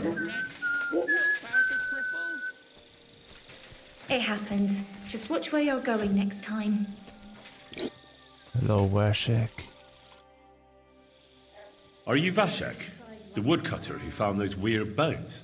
Jesus, why the fuck do you people keep bothering me about it? Are you never going to forget about those fucking bones? What happened to you? Are you alright? Did you get beaten up on account of those bones? What do you think? Maybe I ran into a door 20 times in a row. There were some fellas here. The bighead asked questions, and the other two gave me a battering. And what's it got to do with you, anyway? Leave me be. Are you the fellow who found those bones? I need to know. What the hell do you want from me? Aye, that's me. And now kindly piss off. You say people come in to see you? Why? To ask stupid questions like you. Where are them bones? Is it really a dragon or just some dead cow? Or aren't you imagining it? Maybe you should lay off the booze. I need to find those bones. Can you tell me how to get to them? Here we go again. So, you want them for yourself. For what? To sell them? Make magic? You know what? Go to hell. Fucking calm down. I came here to help you. Yeah, likely story. You think I haven't come across the likes of you already? You're not the first nor the last who'll come here bothering me. And now fuck off and leave me alone. Shut your mouth and listen up. Or is there nothing but horse shit in that hollow bunce of yours? I'm trying to put things in order and get rid of those bones. You'll have peace and quiet again once they're gone. Nobody else will hurt you. You're about as pleasant as a thorn in the arse. All right, let's get it over with. What do you want to know? Who's been asking about those bones? Everyone. There's no one who hasn't heard about them. I don't mean the villagers. I'm more interested in strangers asking about them. Ah, right. Well, it was mainly those bastards who beat me up. And then there were some soldiers asking questions. Well-armed, proper tough blokes. I thought it best to just straight out tell them everything I know. Where did you find the bones? I'm not sure. It was somewhere in the woods, but I never went back there. You don't remember the way? Not exactly. I was just walking through the woods and stumbled across them. So I took one and scarpered. You took a bone with you? What does it look like? Do you still have it? Not anymore. I took it to show to the fellas, and they just laughed at me, saying I drink too much. It was one of the smaller ones, but still pretty big. Too big for any animal I know of. I decided to smash it to bits with an axe as soon as them strange fellas started showing up here. Can you at least describe the route to me? The parts of it you remember? Well, I was working in the woodcutters' camp, not far from Bilani here, and after work, I thought I'd walk along the stream that flows through there. Then I went along the path towards Rabstein. When I came across the ford there, I followed the left creek upstream. So you didn't go as far as Rabstein? No, I'm telling you, I was there because of the stream. And you come to it before you get to Rabstein. So I waded through the water for a while, till I came to this rocky slope on my left. And then there was this massive rock in the stream. and I didn't feel like climbing over it. I'd gone a long way by then, so I thought I'd go back home. I climbed out of the stream and went left up the hill and across this little glade towards Mesoles. Is there anything you remember about it? You bet there was.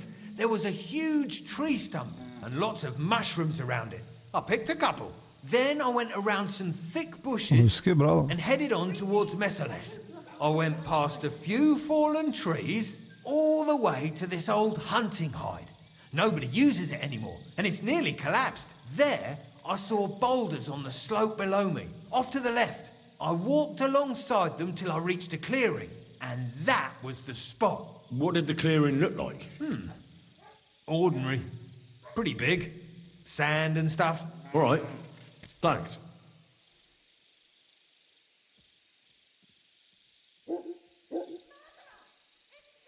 Thanks for your help. Once I find those bones, your worries will be over. Yeah, whatever. Just don't bother me again. Alright, man. My God! That murderer! He's back!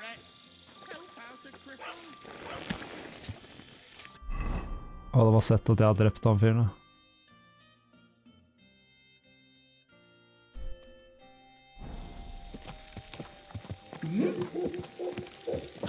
Get him down quick before he gets away! Easy now! I surrender!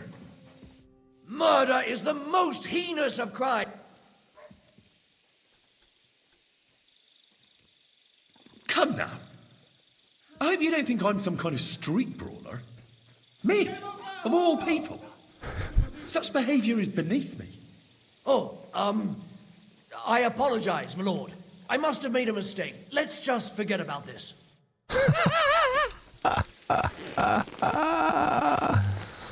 Untouchable, ass. Da hadde jeg blitt branda hvis jeg hadde ikke hadde fått til det der.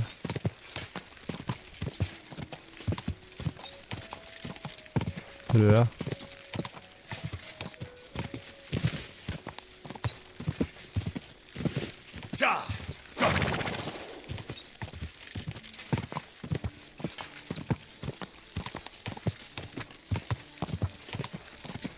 Quick!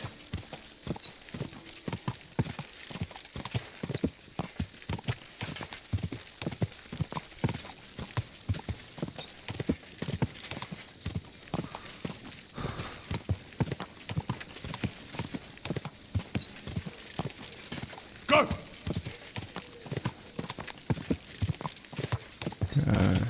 Woodcutter's camp. Go!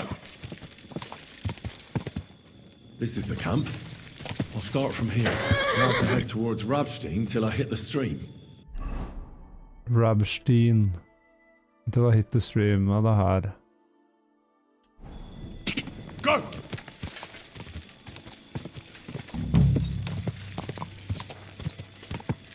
Go!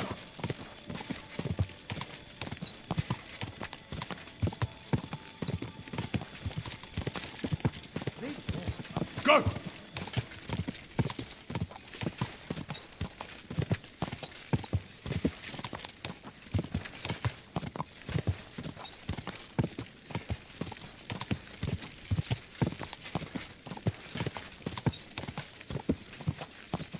Hvem er det der?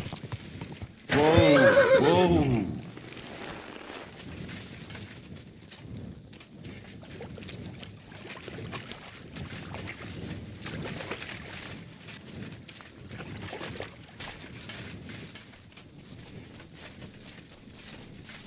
What's that? Now you're going to get it. Don't I surrender. play games with me. Enough! Fight! All right then. Have it your way, you bastard!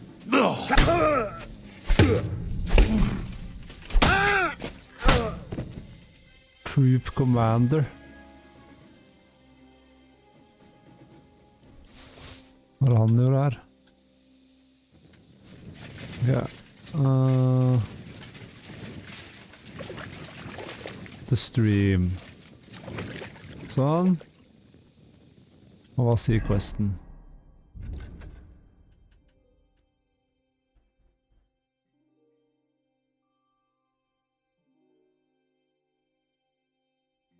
Ja, hvor står det?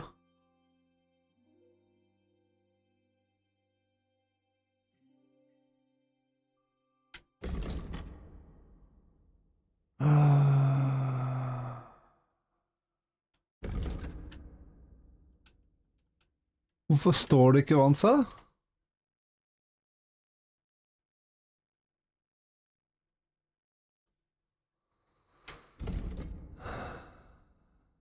Han sa up the stream, gjorde han ikke det?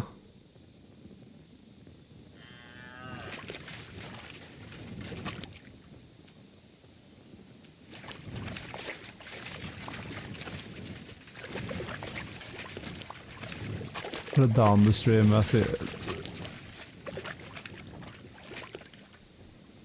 Up the stream, dette up the stream. A big boulder here. I don't know. Jeg bare går det. Se om...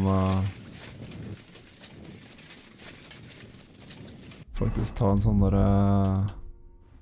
weak night talk.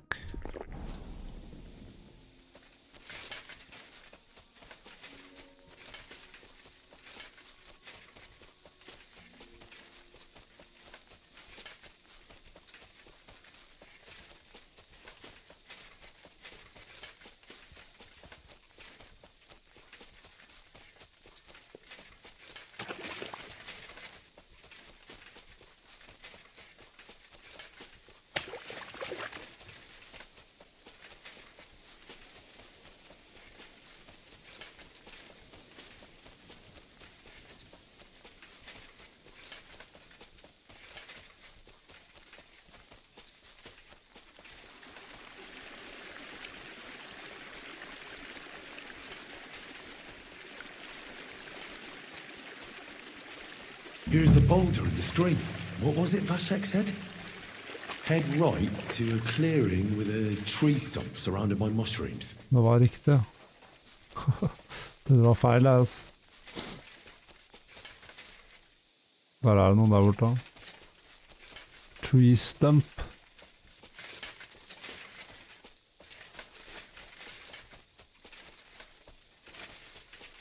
Der svær tree stump. The stump with the mushrooms. So now it's through the small spruce trees over there towards Messeles till I reach the old hide. And there's supposed to be a fallen tree somewhere along the way.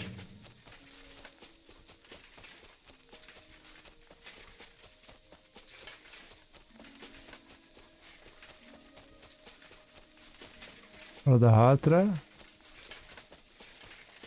Eller er det her?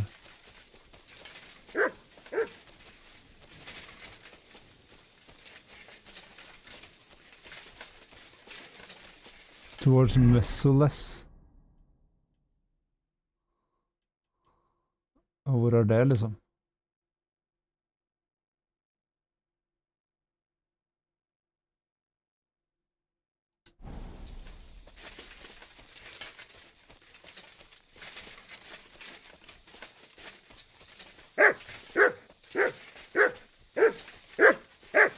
Deer hunting spot. Var det ikke noe sånn der... Here's the hide. I must be close. From the hide, Vashek went left and followed the boulders till he reached the spot. Time to get going. Var det her boulders? Went left. Jeg vet da faen hva som er left, ass. I forhold til det, for at jeg tror jeg skal komme inn sånn, så da tror jeg det er bortover her. Ja, det er her. Here it is.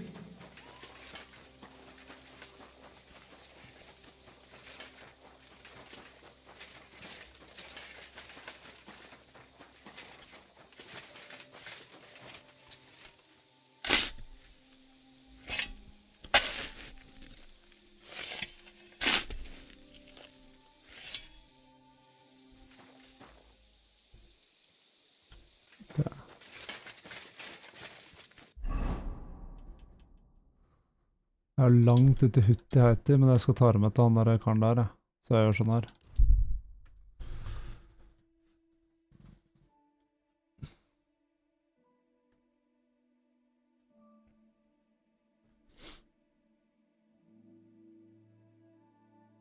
Går i sånn 5-6 timer for å komme frem, liksom.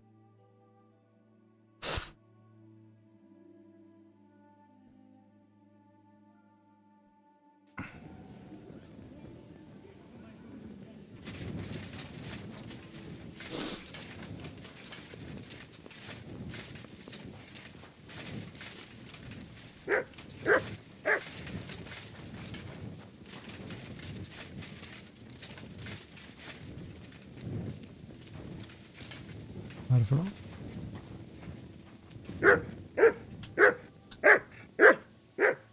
Ok. Han vil at jeg skal oppi den chesten der.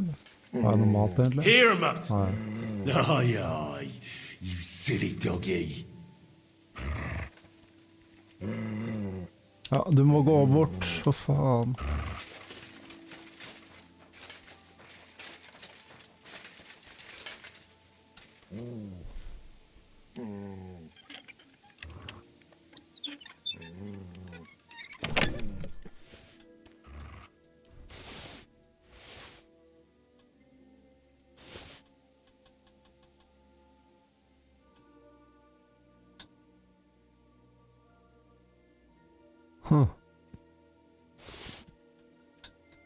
Så se hvor bra den er når jeg har fikset den ordentlig.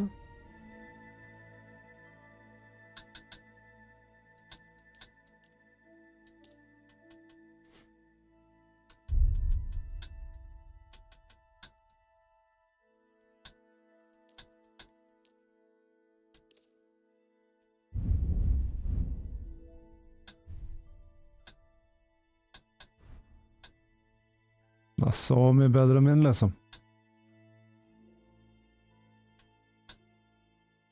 Men ikke på stabbing.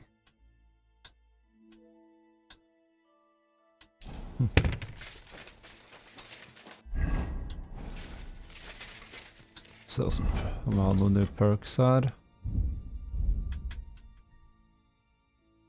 Det er max level i horse, da.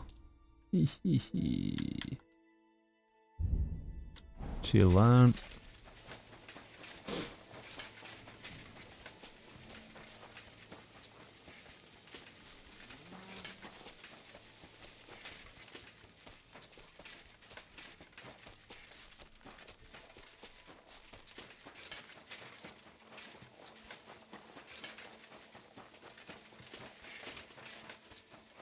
Blessings. I've come to hand over the dragon bones, like you asked. Excellent. Let me see them. Hold your horses. How about that reward you promised me? Don't worry, I have it right here for you. Here you go. This is all I found.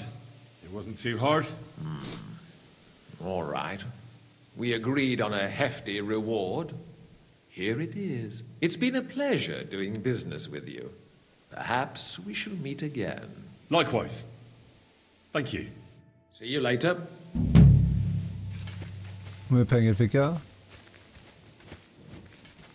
275, det er ingenting.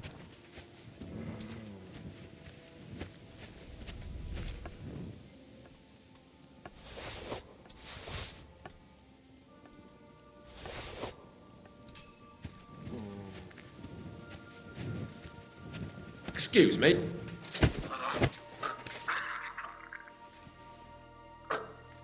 Asshole! What?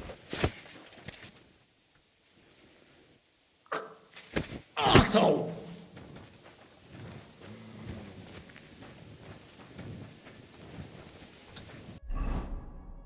Kan jeg nå ta med beina ned til han fyren?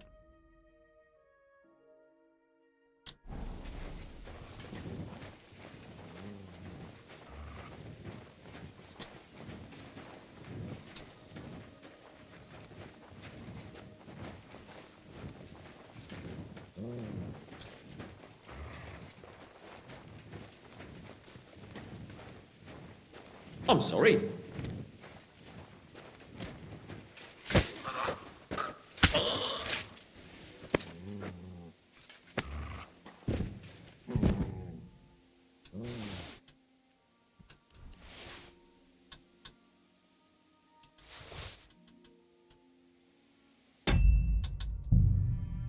Når er det jeg loada sist? Ja.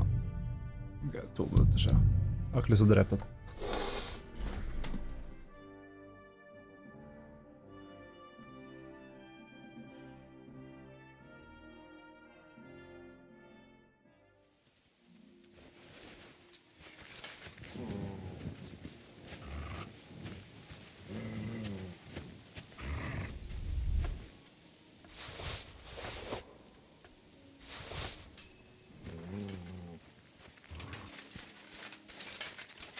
Så jeg har lyst til å se om jeg kan dra ned til hans slava nå.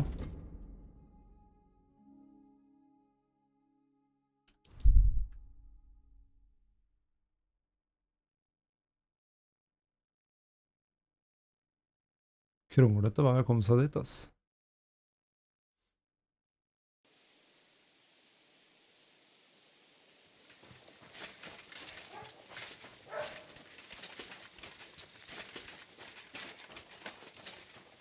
Nå er det ikke her nå.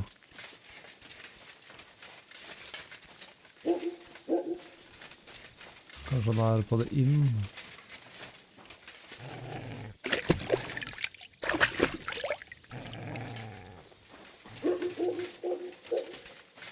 Hvor var den hen?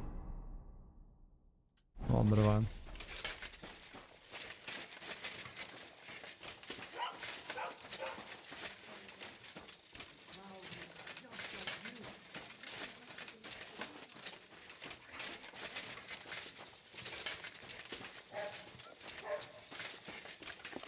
Hvorfor er jeg over encumbered nå, egentlig? For jeg har mistet... Er det fordi... Var det nourishment, eller hva? See ya. God be with you. How's the watch going?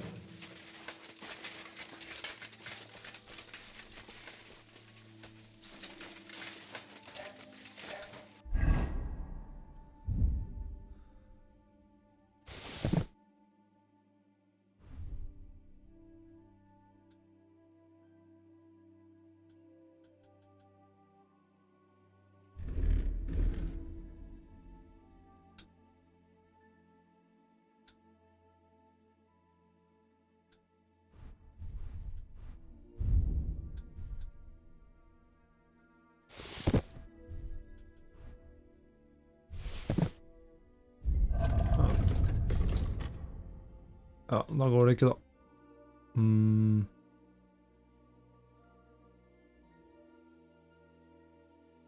Jeg vet at det er noen skatt her oppe jeg trenger, så jeg skjønner opp hit da, så går jeg på do en tur.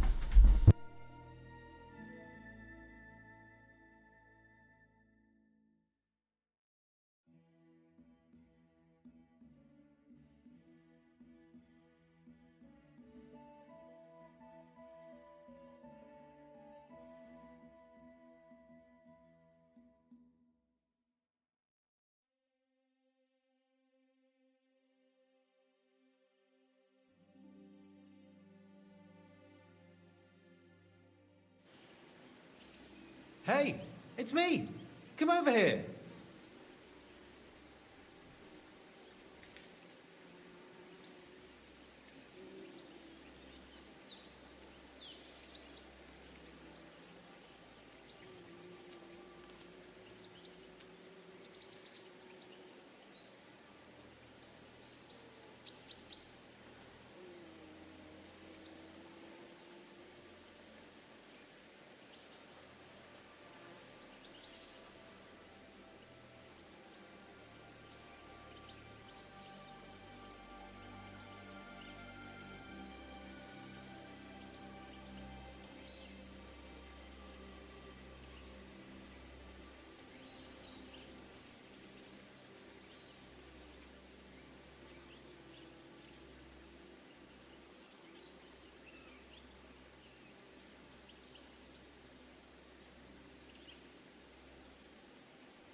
Alright. Hvem var dette for en type?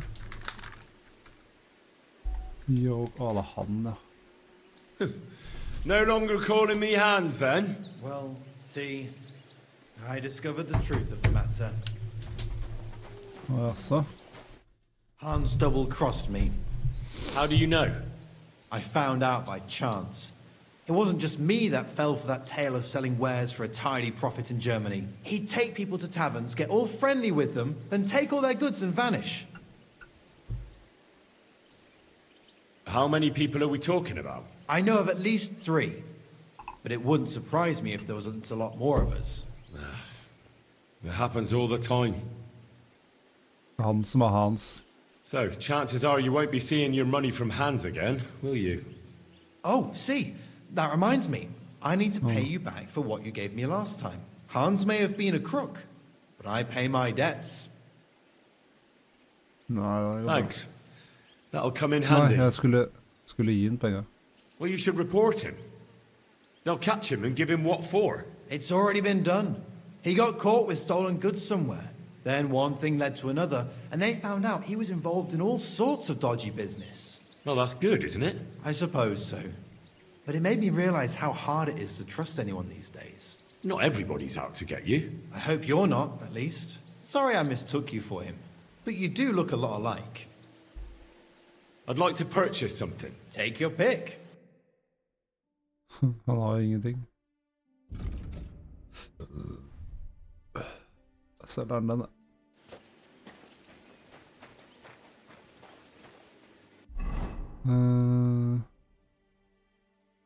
Hva var dette?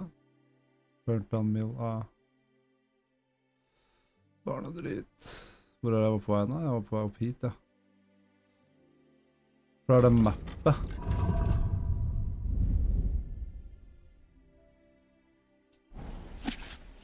Ja, det var det.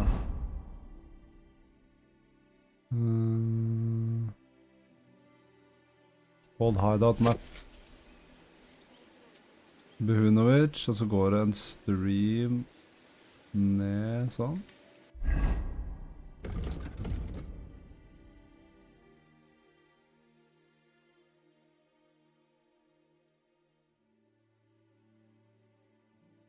Og det er Devil's Den, det. Det her er Behunovic. Så det er et eller annet sted inni her, er det ikke det?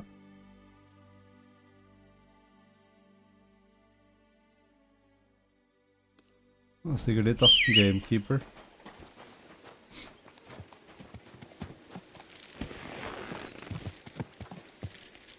Quick! Quick! Go! Gamekeeper! Quick!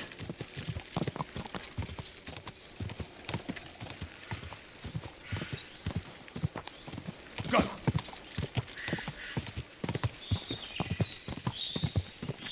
Go!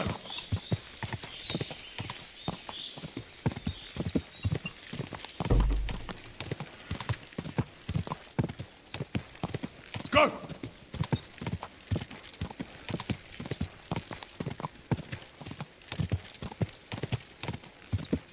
Ka!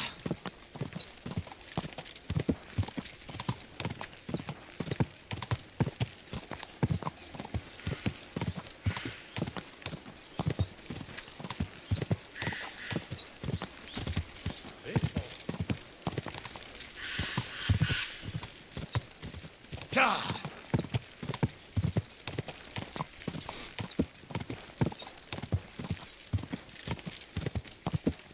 Quick!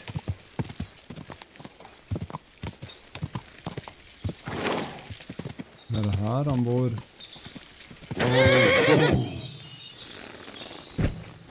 Yo. Greetings. Do you need something? Is there something interesting around here? You mean besides the army camp on the hill? Something tells me you're not exactly happy about it. What can I tell you? As soon as the army appeared in the county, the folk of Apatovitz were doomed. What do you mean? It used to be a peaceful village. Everyone minding their own business, helping each other. And have you seen what it looks like now? I just saw remains of an abandoned village. It wasn't a pretty sight. Exactly. A deserted and empty place, with a burnt-out ruin where there used to be a cottage. It'd make you cry. The soldiers did that? Did they attack the village? There was no attack. People just chose to leave on their own. I can't even imagine. You spend your whole life building something, and then you just leave it all behind. But it's probably better than waiting for someone to come and take everything from you. Who's responsible for the burned-out cottage in Apatovitz? Devil only knows. Maybe bandits or some other rabble. Maybe they were looking for something valuable. Or they wanted to take it by force. And why do you stay here? I live away from the village, so I was spared the ugliness. So you were lucky, weren't you? You think? That one camp pillaged the whole county. They cut down a big chunk of the forest to build fortifications. And to feed all those hungry mouths, they hunted down everything that moved. There's no game left. There used to be deer, wild boar, and hares. So many you couldn't count them all. And now, nothing. I think I'll go back to Apatovitz. Should I watch out for anything in particular? I wouldn't do that if I were you. Who knows what kind of rabble has taken up residence in those ruins? Who lived in the house that burned down? That's probably the saddest thing of all. The young married couple. They didn't have much, but they worked hard to save up some coin. I really hope they've gone someplace safe. They should be taking care of their babes, not scared for their lives. Who lived there before? Did you know the people who lived here well? You bet I did. There was an old man, and we called him Honeypot. He had a lot of beehives in his yard. Everyone used to buy honey from him, but few knew that he made the best mead far and wide. Damn, I miss that old geezer. You're right. I shouldn't push my luck. That's right. You're young, and it would be a shame. Hva er han mener da? Hvilken... jeg har til og med marker der. Hvor er han mener det er?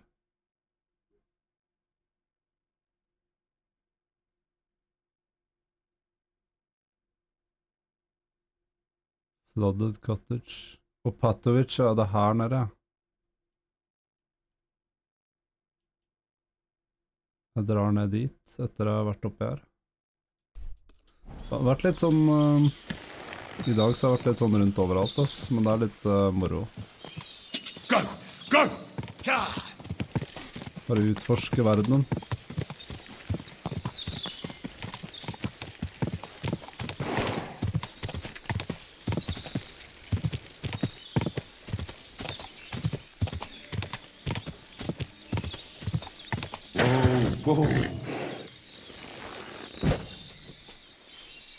Eller her et eller annet sted.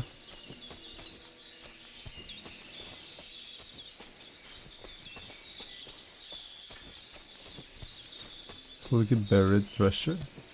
Og der. Rob the grave. Det er ikke noe snilt.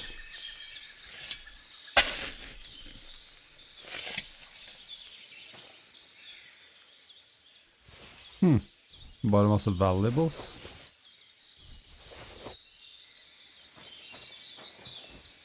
Veldig chill å komme over det hvis man ikke har mye penger da. Der har jeg vært til det, old campsite. Ja, jeg kan ta det senere. Stikker ned hit, og så knapper de guards og hva. Det er jo Sigismunds people.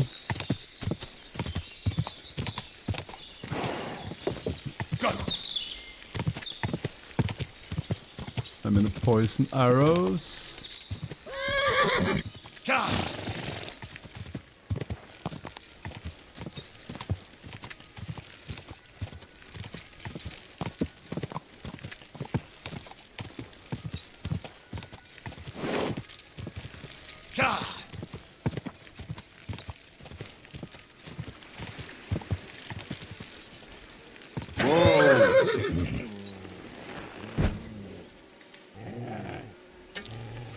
Har jeg poison arrows equipped? Har jeg better piercing arrow? Sånn. Burde jeg kanskje gå sånn da.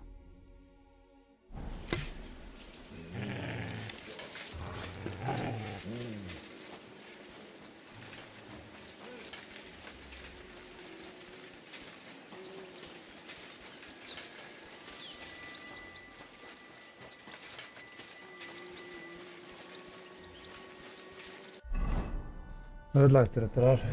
Band building, hidden chest, burnt down house. Too overcomfort. Hvorfor det? Irriterende, ass. Jeg dropper noe shit da.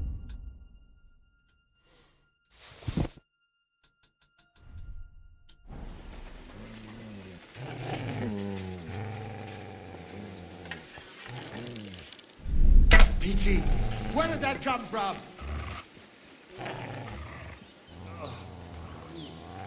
Christ, these crabs are horrible. What could have caused them? I'll shove steel up your ass!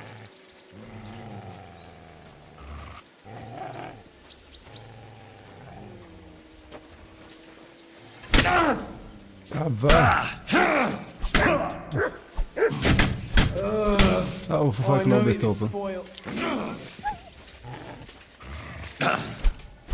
Ja. Hallo? Begge han der.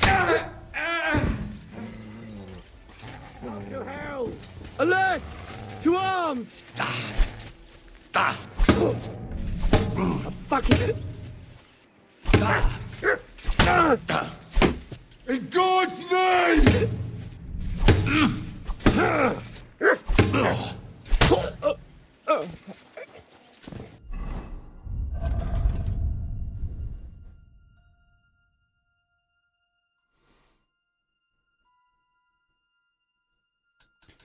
Ja, nå skal jeg faktisk droppe mye greier, ass. Hva jeg ikke trenger, liksom. Trenger alt det dritt der. Trenger ikke det der tinget der. Prøver.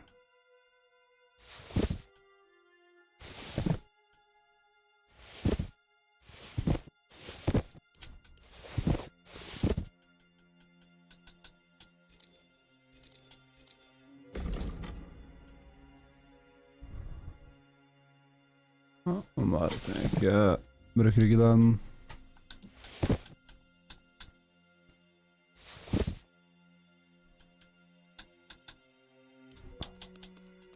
Trenger bare 3 av de.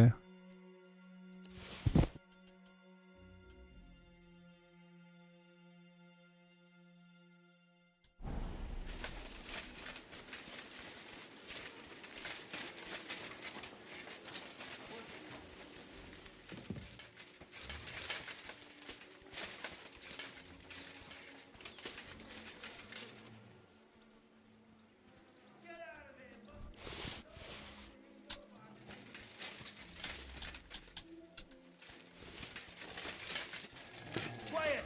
Go away!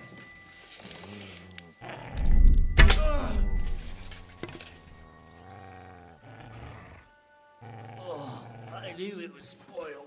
I feel awful.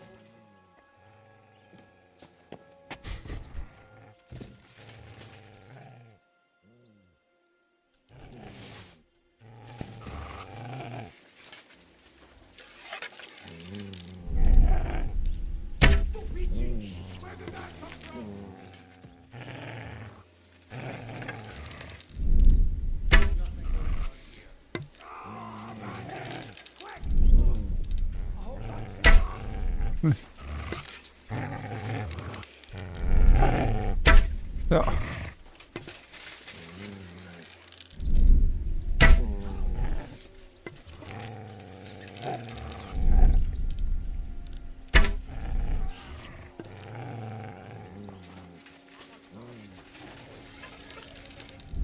Kurva! We're under attack!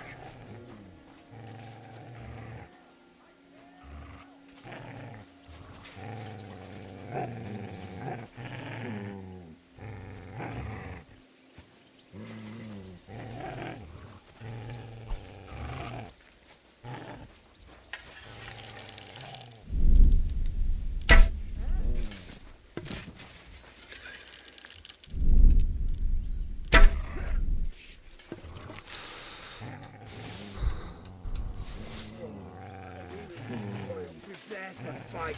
Alert! To arms!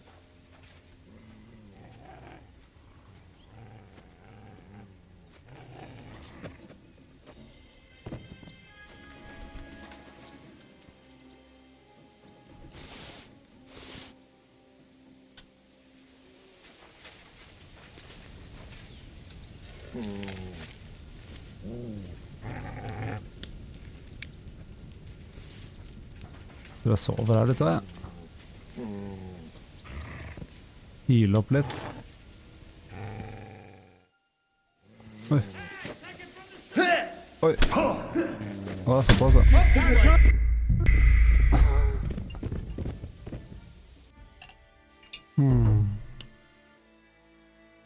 I was wondering when you would show up. Kaito live. Med raid og greier. Å, jeg er helt her. Jeg gjorde jo så mye. Oh my god. Ja. Hva var det jeg drev med?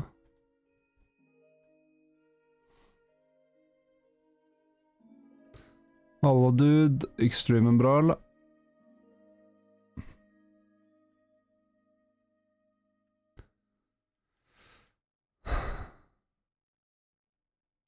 Ja, men da driter jeg i de questene der, ass.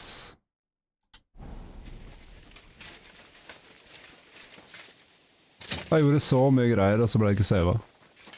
Bra stream, men dårlig gameplay. Det er Tarko, det, ass. Jeg tok ett raid i sted, jeg. Og jeg døde i løpet av 2 minutter med løping, og så skrudde jeg.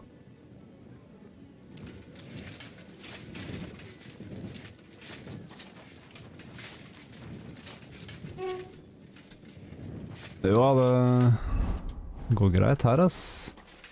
Bare chiller'n med Kingdom Come. Begynner å nærme meg... Altså, jeg har ikke rundet det enda, liksom, men begynner å nærme seg litt, i hvert fall. Lese noen bøker, da. For litt skills. Science stream på deg, da.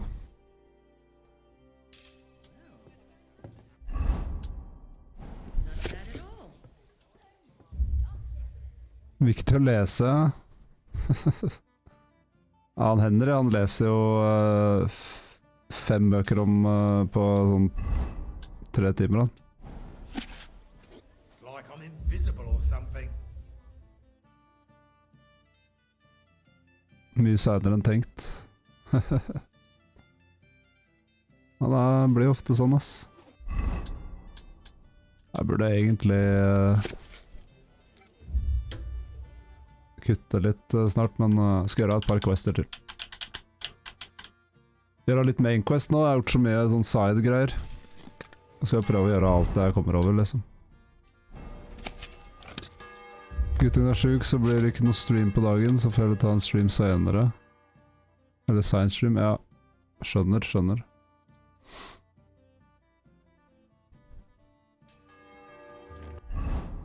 Det er viktig å få inn stream-timene, vet du. Ellers så blir du aldri huge streamer.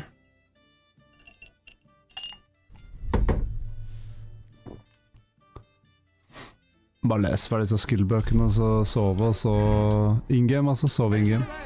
Skal gjøre litt kule ting. Sånn er nutrition. Kan ta en liten sleiv av gryta før jeg legger meg her.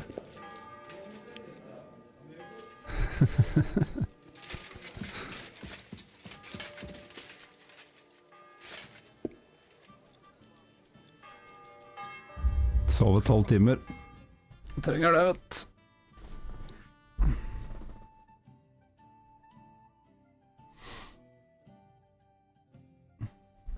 Jeg bare lurer på hva jeg skal spille etter jeg er ferdig med det her igjen, ja. Det er liksom viktig å få nok søvn, ja. Søvn er byggesteinene til alt bra. Jeg vet liksom ikke hva jeg skal game etter jeg ferdig med det her, ass. Det no way at jeg hopper på Tarko igjen. Hver gang jeg går på, så blir jeg bare lei, ass. Brukt opp Tarko-winga for denne gang. Ja, jeg trenger mer space, så jeg må bare legge fra meg masse dritt. Alt. Jeg trenger ikke å selge noe heller, egentlig, for at jeg har så mye penger. At det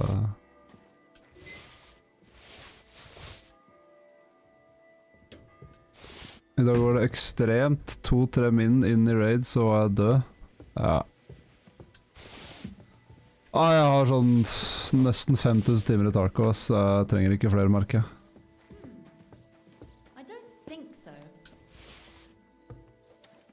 Det den vinen der, vet du. Det all den vinen der som gjør at det veier så mye.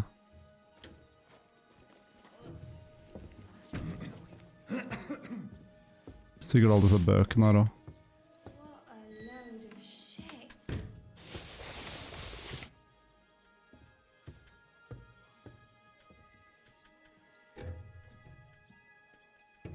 Ja, Noble Sword, eller sånn, jeg har fått noen nye sånne recipes. Noble Sword. Har du noe annet spill du skulle tenke å spille? Ja, mange spill jeg. Jeg har egentlig ikke endret, altså mainspillene mine har jeg ikke endret på årevis. Det som CS og Age of Empires. Men det jo ikke akkurat, med mindre du pro, så det ikke akkurat så veldig streamervennlig, kan du si. Jeg liker egentlig å bare spille det jeg har lyst til, ass. Men nettet så dårlig nå at jeg får ikke spilt CS og sånn. Så det litt kjipt.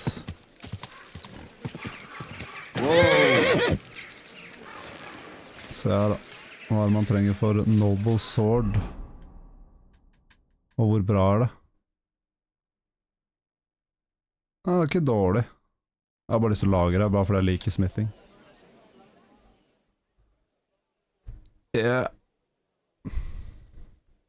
Altså... Det beste bare å kunne spille litt hva man har lyst til, egentlig. Jeg har ikke noe plan, jeg bare sitter her. Deerskin, decorated sword pommel, horn sword guard. Good morning. What do you have for...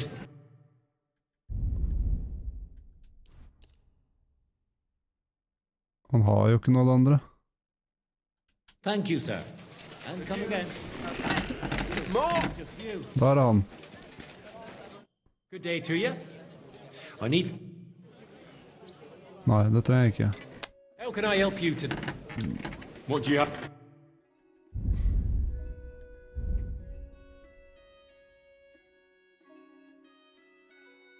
Han har glemt hva jeg trengte. I hope you find what you're Decorated sword pommel, horned sword guard. looking for next time. Han hadde ikke den, I'll have a tror look jeg. at the...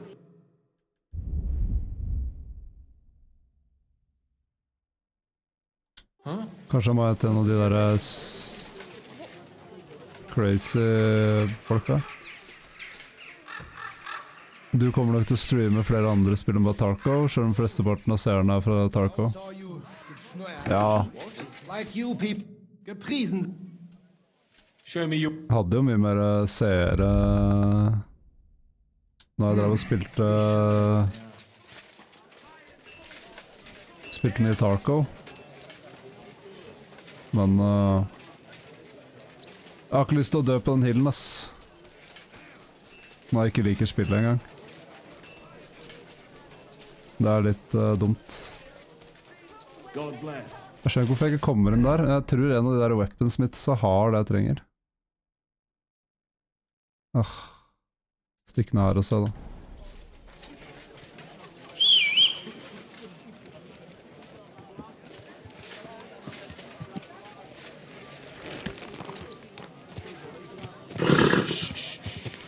Easy, good horse. Så det noe med det der at man vet at det så mange som cheater i Tarko. Det er liksom basically proven fact, liksom. Så det gjør jeg bare paranoid når du sitter og gamer, ass. Du kan aldri stole helt på noen ting, liksom.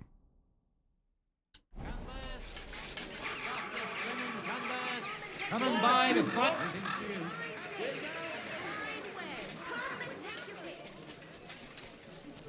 Jeg har ikke tid til, ass. Was kann ich dir? I'll have a look at the... Du har vel Decorated Sword Pommel og Horned Sword Guard.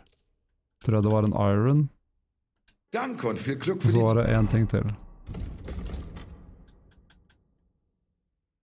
Toledo Steel. Show me...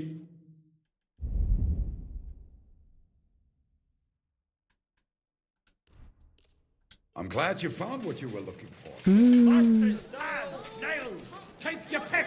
All quality Come and wares. take a guess.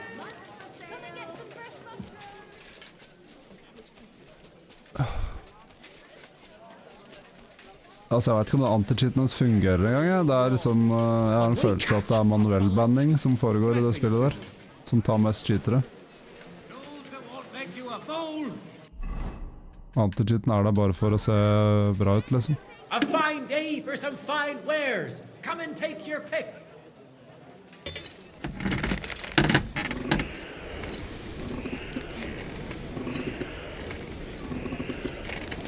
Fine wares, knives, rivets, axes. Come and take your pick. Men når det viper, da blir det litt gaming, da. Come and take your pick. En måneds tid sikkert, sånn som nå, og så er jeg akkurat her vi er nå, etter en måned med taco. Burning it.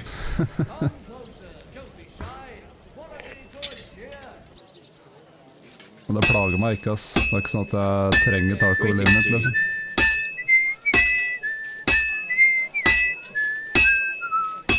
Tools, iron tools. Tools that won't make you a fool.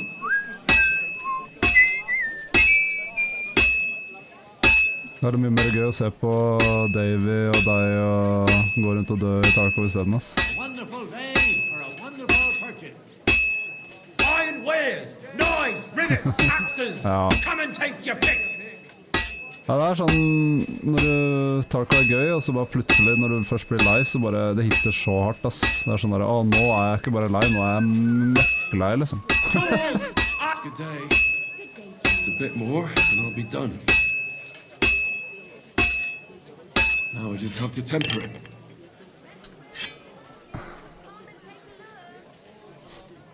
Men jeg føler at en av altså så klart er det med cheateren og sånt nå, men en annen grunn til at jeg sakte men sikkert har sluttet mer og mer, det er på grunn av inertia.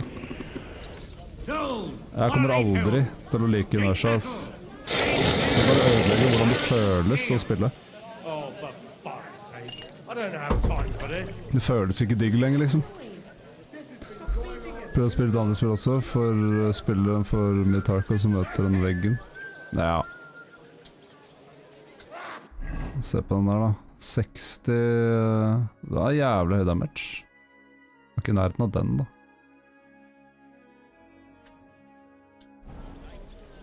Cute. Ok. Gjøre litt main quest, da. Jeg husker ikke helt hva jeg drev med på main quest nå, jeg. Liechtenstein var best option to rescue locations to contact council in retard. Ok. Så det var det, og jeg drev og snakket med en Liechtenstein-film. Skal vi redde lorden? Se på den, da. Grisebingen.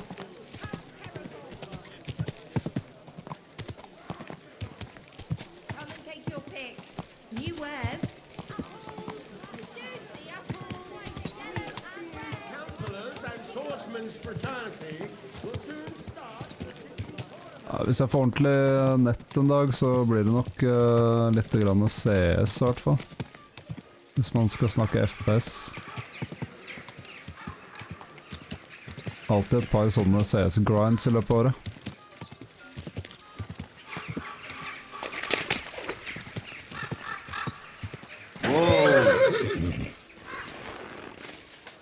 God be with you.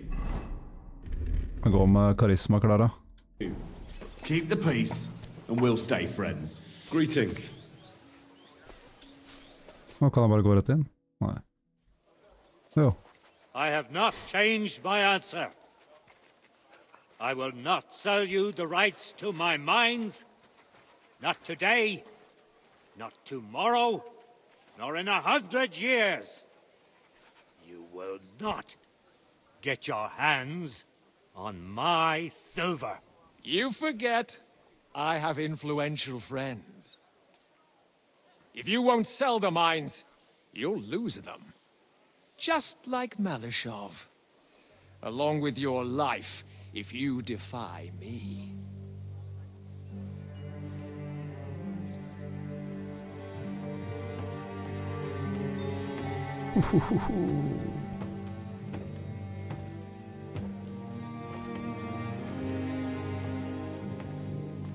Mind your step. Two can play that game.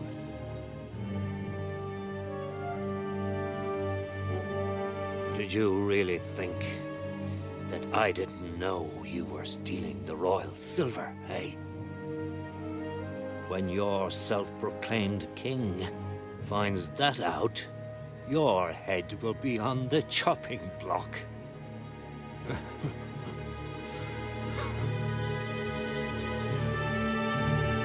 Seize that traitor!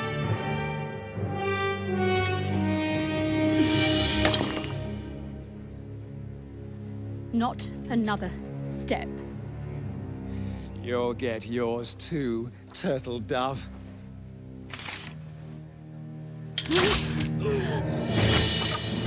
What are you waiting for? Can't you see? They're threatening the Royal Mint Master! Jeg står bare der og ser på, liksom. Kommer inn til det der.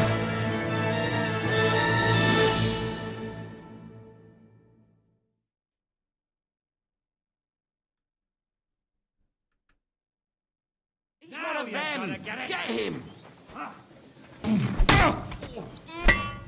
So that's your game, eh? Ha, øks. Er ikke det fibretten?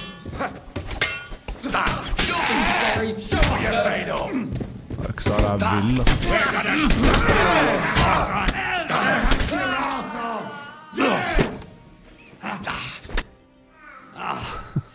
Damn. Var det They perioder gave spilte me med a going CS? over. Good thing you showed up, lad. You all right, sir? Ah, nå er lyden fucka. It's just a scratch. Papa, my God, you're hurt. I'm all right. What the hell was that, Rosa? I saved your life. Didn't you notice? We would have been in the right if you hadn't taken the shot. Now we have the blood of the king's men on our hands. Do you have any idea what this means? Was I supposed to let one of Sigismund's lackeys insult us in our own home? And you thought this was a better Den grei, vet du, Kai. Takk for raiden. Let's just leave it be. I don't want to Vi argue in snakkes front of a young senere. man here. God Apologies for the mess, stranger. There aren't usually so Tusen many viktig med corpses strewn gameplay. about Thanks, our man. courtyard. Jeg blir ikke tatt av noen cheatere her i hvert fall. Vi snakkes.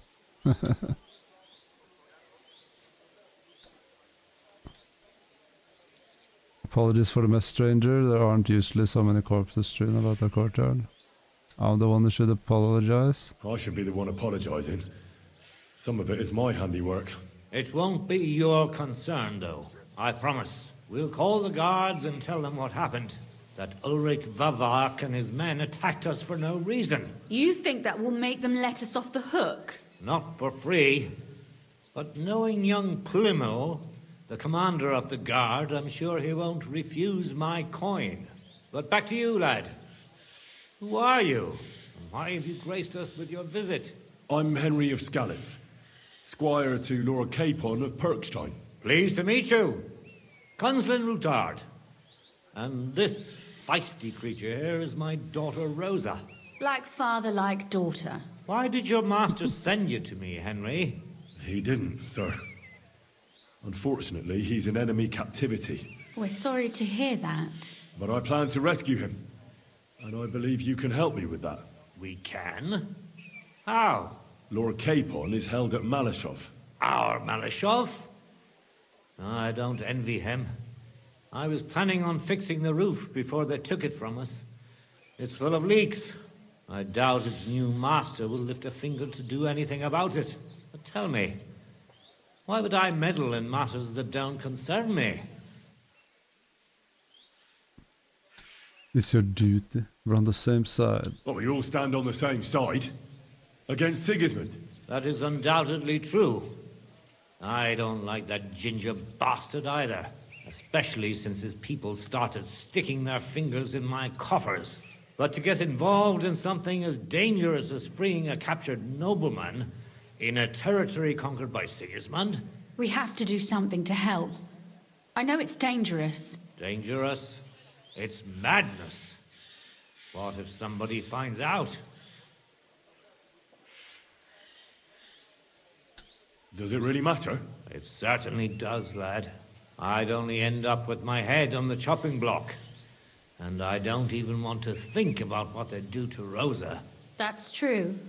As long as Vavak's breathing down our necks, we have to be careful. Who is he, anyway? Ulrich Vavak von Neuhaus. The new mint master appointed by Sigismund himself. He's had it in for us ever since he took over the office. He's been pressuring me to hand over my mining rights. It seems he'd like to see me reduced to a beggar. And now we've killed his men. The king's men. I'll have to reach deep into my pocket to get out of that. Like Rosa said, lad. As long as Vavak is around, my hands are tied. I'm sorry. What should I do? He must have a weakness. Then let's get rid of Vavak. He must have some weakness, right?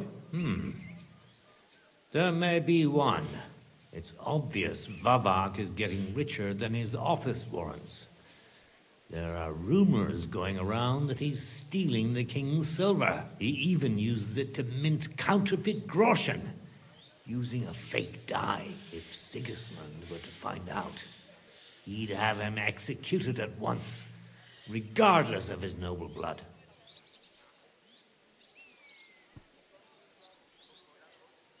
But you need evidence. But you need evidence to make such an accusation, right? Exactly. But how do we find it?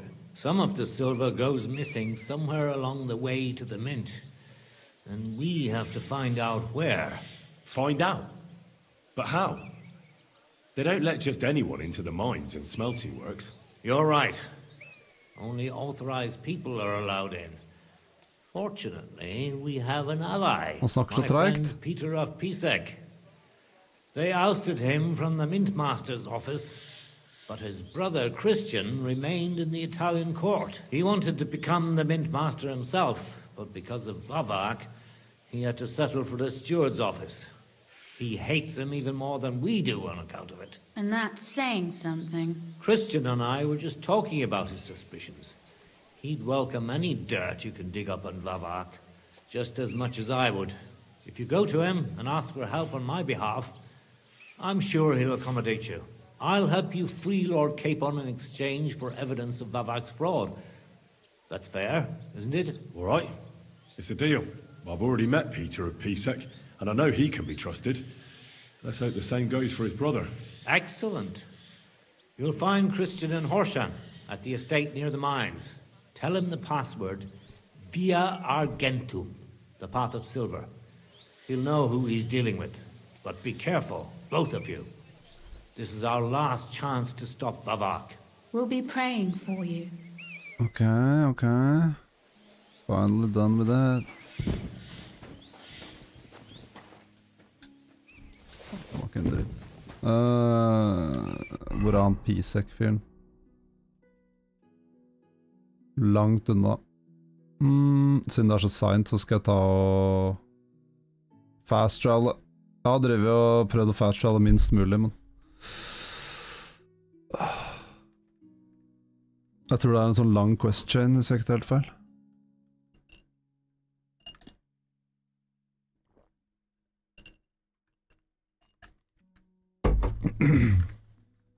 On the road, there's a slightly shabby man. There's nothing remarkable about him. Okay.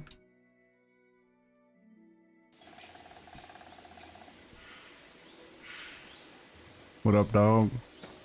Hey, you there. How are you? Very well. Thanks for asking. Fancy a chat? What is it you need? Nothing. You what? You, horse! Wow, de går rett på, ja.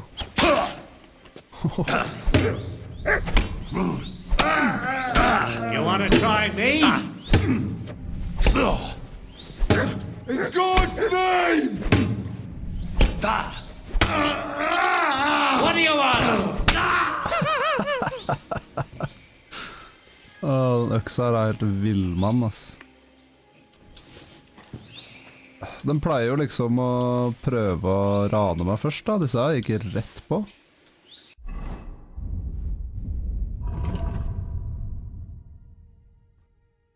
Crazy mofos, ass.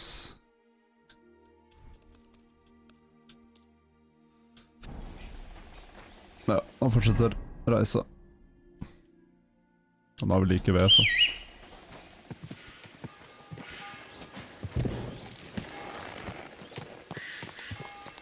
Go! Go!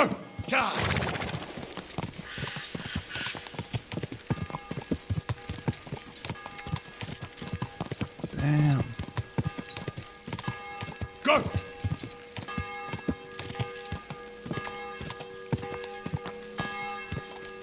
Go! Peter og Pisek.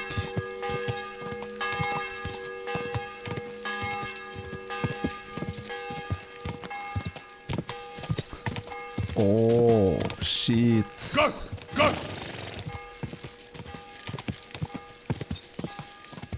Det det her, ja.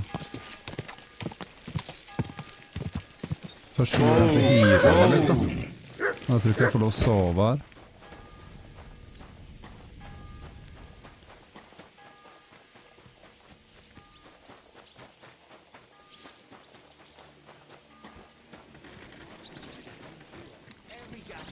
His own crew and use virgin veins.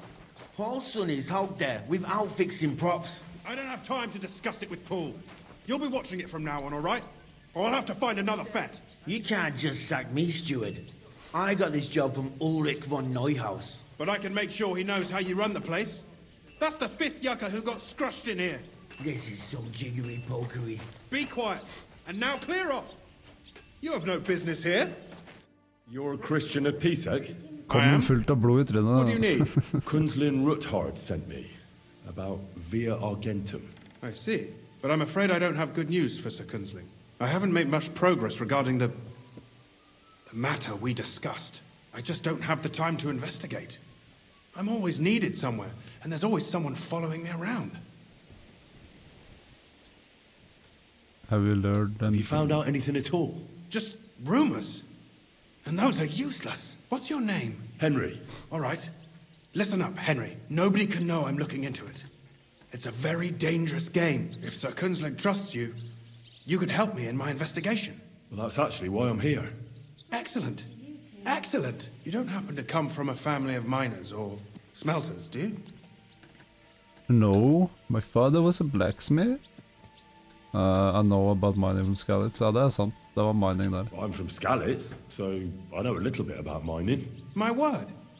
You didn't work in the mines, did you? I visited the mine once, but not to dig. So I expect you don't know much. Well, no matter. I'll be happy to tell you everything you need to know. Now, follow me, please. We need to talk somewhere in private. Yeah. Bare vaske trynet hans først.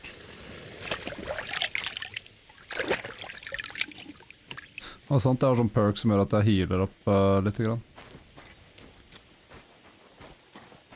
Så da trenger jeg faktisk ikke healing.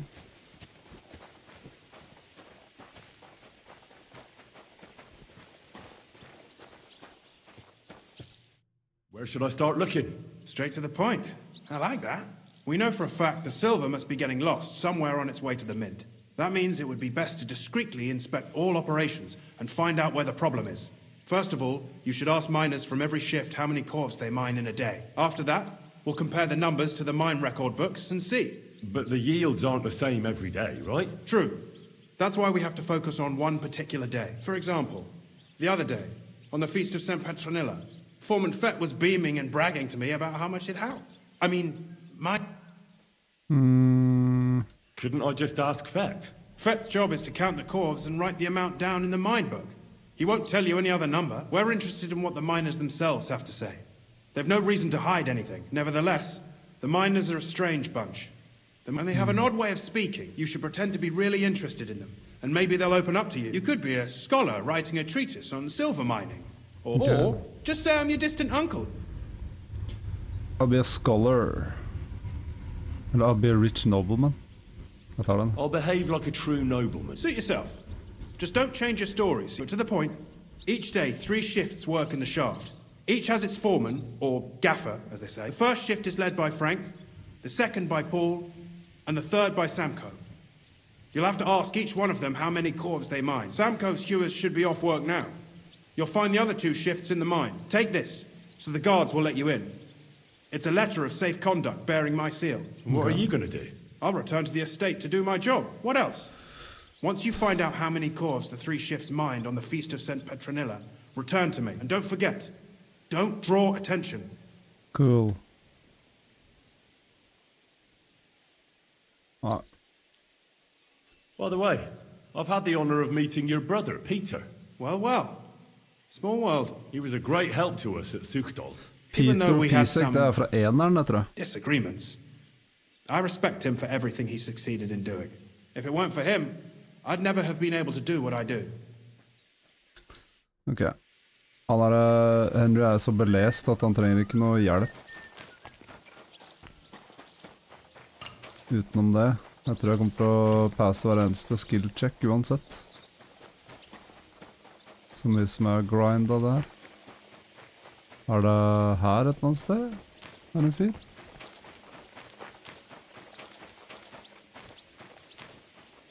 Nei, det er nede. Ok. At your service, sir. Jeg lurer på, kan jeg snakke med de når de ikke jobber? Det ser jo ikke sånn ut, for markeren er der borte. Ellers er det bare at markeren er fordi han er under bakken. I minen. Her er det en fyr. You're in a foul... Are you Foreman Samko? Aye, I am. Who's asking? My name is Henry.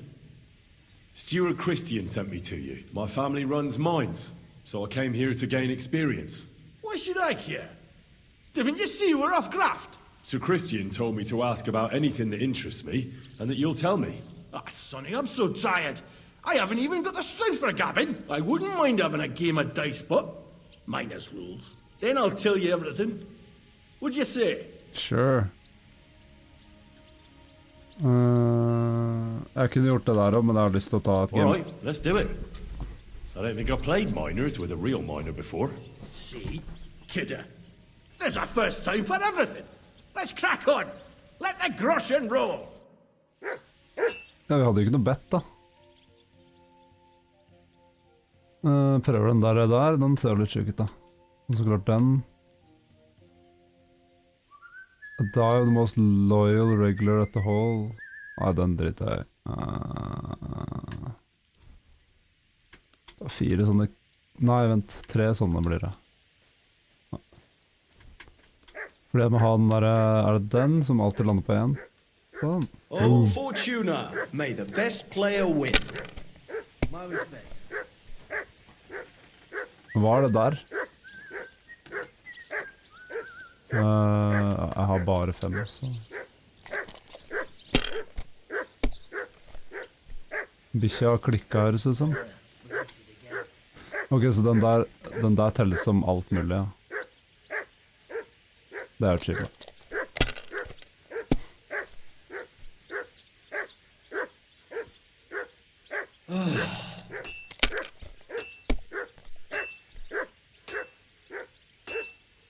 Du får noen bikkja, ass. Ja. Danser litt.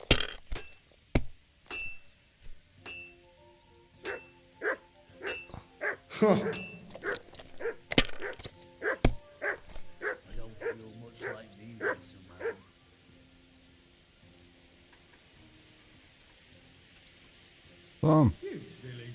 My God. Great game, Sonny. Now will you tell me what I want to know? Aye, ask away. What is the work of a miner about? Aye, that's a good question, Mara. Mostly about Alkin. Any yakker will tell you that. But proper rest is even more important than graft. You're as weak as a midgie without it. So how do you rest? Depends. Some have a kit. Some a swally. Some go whoring. As for me, I play dice.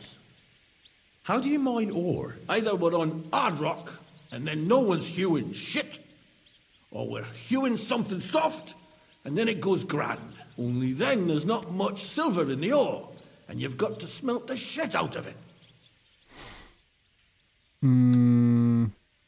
How many cores did you mine on, say, the Feast of St. Petronilla?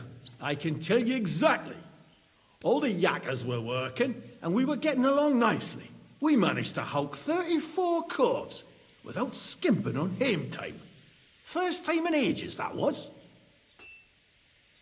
Okay. That's all I need to know. I hope I helped. If you need out else, feel free to drop by. Ok. Men... Ok. Så skal jeg snakke med han her og til Foreman Frank? What you looking for, Sonny?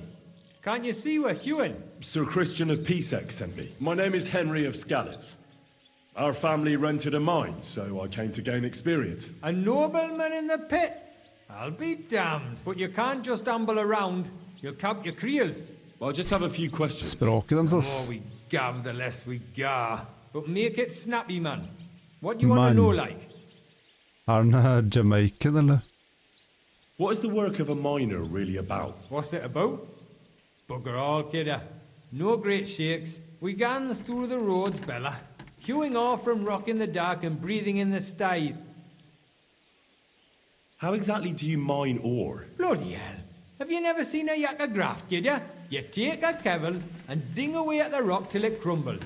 And if you keep ganning at it for a couple of years and don't croak from the styes, then you'll keel over from exhaustion or get scrushed by the ceiling of the road you're hewing.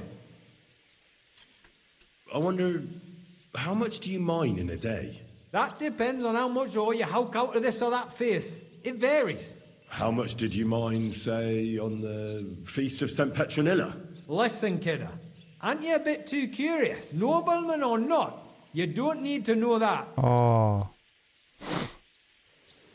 Spill it or I'll kick your ass. Spill it, or I'll kick your arse. I want to know how many cores you mined on the Feast of St. Petronilla. I won't ask again. I'll read easy, Mara. We're not going to scrap in the mound, are we? I'll tell you, it was a good gar on the Feast of St. Petronilla. Our yakkers hewed 36 corves. Thanks. Thanks. Take care for now. Ok. Og så er det en til. Men han tror jeg er nede her.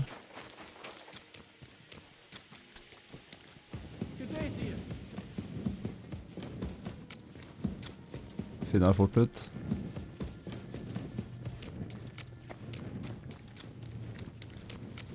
Jeg husker første gang jeg gjorde det her sånn, så var det stress å finne veien, ass. Jeg visste ikke at det ikke kan gå under her engang, liksom.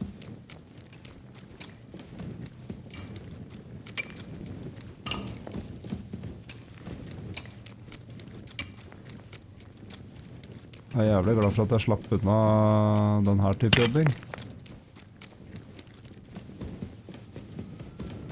Jeg lever ikke så lenge når jeg jobber her, tror jeg, ass.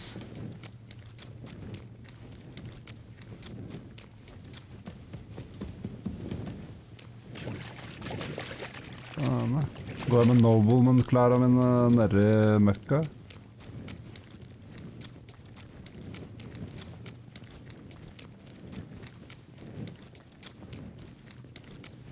Jeg vet ikke om jeg kommer til å finne veien ut igjen. Are you Foreman Paul? Hey! You walk like a ghost, kidder. You gave me a bit of a fright there. Hold on. I don't know ye. Who are you? And what are you doing so deep in the pit? My name's Henry. Sir Christian sent me. I'm a nobleman, and I'm interested in the operation of the mines. Are you praying? Why? The day before the feast of St. Petronilla, a kidder was hawking here. Young jaybird, a young'un, still wet behind the ears. We dinged the berg, set it ablaze, all good. He took a mell, battered the fault, and the props spangued out. It all came crashing down on him. Done him right in it dead. That's awful. I'm sorry about your friend. He weren't just me marra. He were my blood. Det er sånn blanding av sånn I 20 raised him from forskjellige a nipper dialekter. since my sister died. He kept begging me to take him on a shift, saying he was as strong as a horse. Wouldn't have taken her like. And now, how can he forgive myself? There's no pain in heaven. Come on, it wasn't your fault. Accidents happen. It's God's will. I suppose you're right. Will you pray with me for his soul one last time? Sure. Aye. I'll pray with you. You're a canny lad. Repeat after me. Almighty and merciful God, our Father, you are the giver of gold, silver, bronze, copper, Almighty tin, and iron, merciful God, and our all Father, ores and metals. you are the giver I ask of that gold, you bless me brother who silver, has died in this bronze, mine. copper, And may tin, your holy angels save his soul from and all damnation. ores and Bring his metals. soul to I ask that eternal you bless glory my through our brother Lord, who has our died in Saviour and this mine. Redeemer, Jesus May your Christ. holy angels save his soul from The angel of the damnation. Lord declared Bring unto his Mary, soul to and eternal she glory conceived the Holy through our Spirit. Lord, Hail our Mary. Saviour and And Redeemer, Mary said, Jesus Behold, Christ. I am the handmaid of the Amen. Lord. Be it done unto me according to thy word. Hail Mary. And the word was made flesh and dwelt among us. Hail Mary. Pray for us. Oh. Ja. Han hadde fortsatt en evighet, han tror jeg. Aye. Thanks for praying with me. Ask a boot out. What is the work of a miner about? What it's about? It's about you in the face and hauling the ore to the bank in coves. Over and over again. Proper graft, that. Can be real dodgy, mind. Might even do you in. Are deaths in the mine common? Aye. But every death in the shaft is a waste. Whether it's in a crumple or black damp. Unfortunately, we still bury a yakka or two a month, you know. That's life like. How is the ore mined? First, we have to survey the shaft and find ore. Then the place gets scored and set ablaze. We set up timber around. The hewers take their tools and start dinging rock and hewing ore. Nothing to it. So how many corves did you mine, say, on the Feast of St. Petronilla? That weren't a good day. Nobody was in the mood for ganning on after what happened to Jaybird. But even so, we managed to hawk 30 corves. That's all I need to know. If you say so, Mara. Mara. Ok, så var det å finne veien ut da. Det blir jo det største problemet her.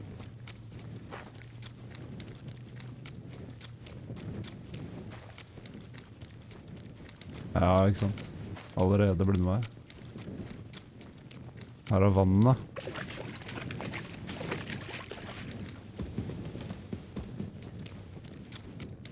Bare satser, ass. So far så har det bare vært rett frem. Ja, det virker som at det ikke er så vanskelig som man tror, ass.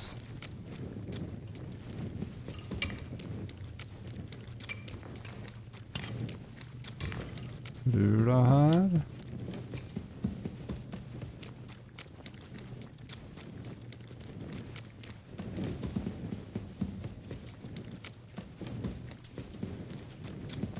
Ja, det er ikke så vanskelig egentlig. Careful! God be with you.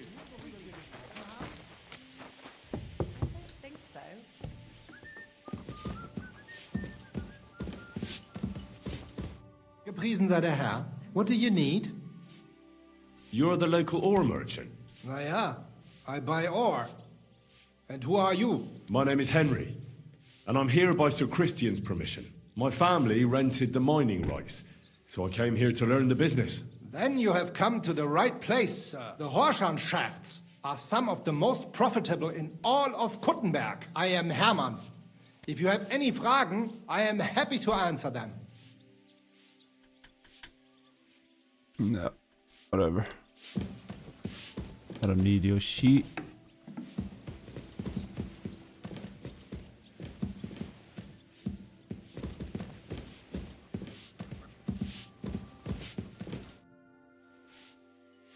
I already know how many corvs the crews extracted on the Feast of St. Petronilla. It was 100 altogether. I see. Meanwhile, I looked in the mine book. How many do you think it says there? Less. I'd guess it's less. Then you'd be correct. The book lists 90 corvs extracted. That means 10 corvs of ore disappear each day. But nobody could just come along and take them. We keep a close watch on everything. The unreported corvs must be going out to smelting works with the rest of the ore. That means... What does it mean? That this is fraud of colossal proportions, and that Foreman Fett and Herman the ore merchant are in it up to their ears.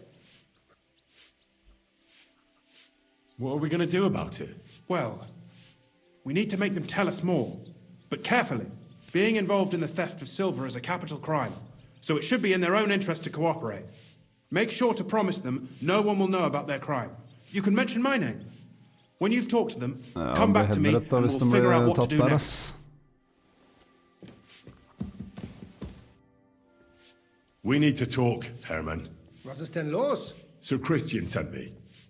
We found some discrepancies in the mine book.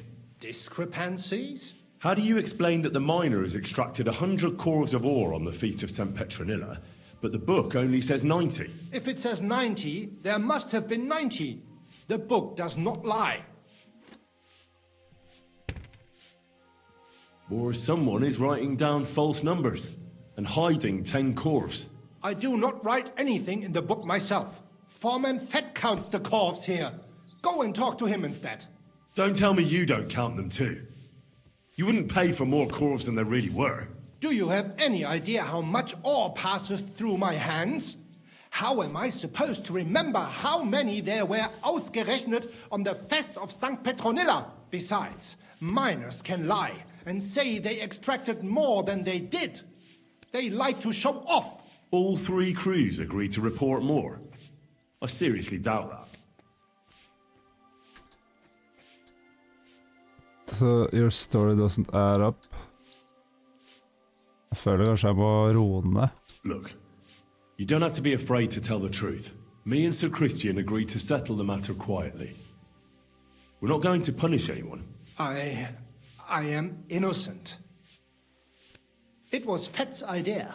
He came to me saying we were going to deliver more corvs to the smelters than we would report, and I would get paid for it. It was going well. I have always paid for what we put in the book. Then I got some geld from Fett on the side. On the Feast of St. Petronilla, I was afraid they would be able to tell the difference. 10 corvs is 10 corvs after all. Nobody at the smelting works cared at all. I am sure they are in on it too. How long has this been going on? Several months. Maybe half a year. About since Sigismund arrived. Is Ulrich Vabak behind this? The Mint Master? I have no idea.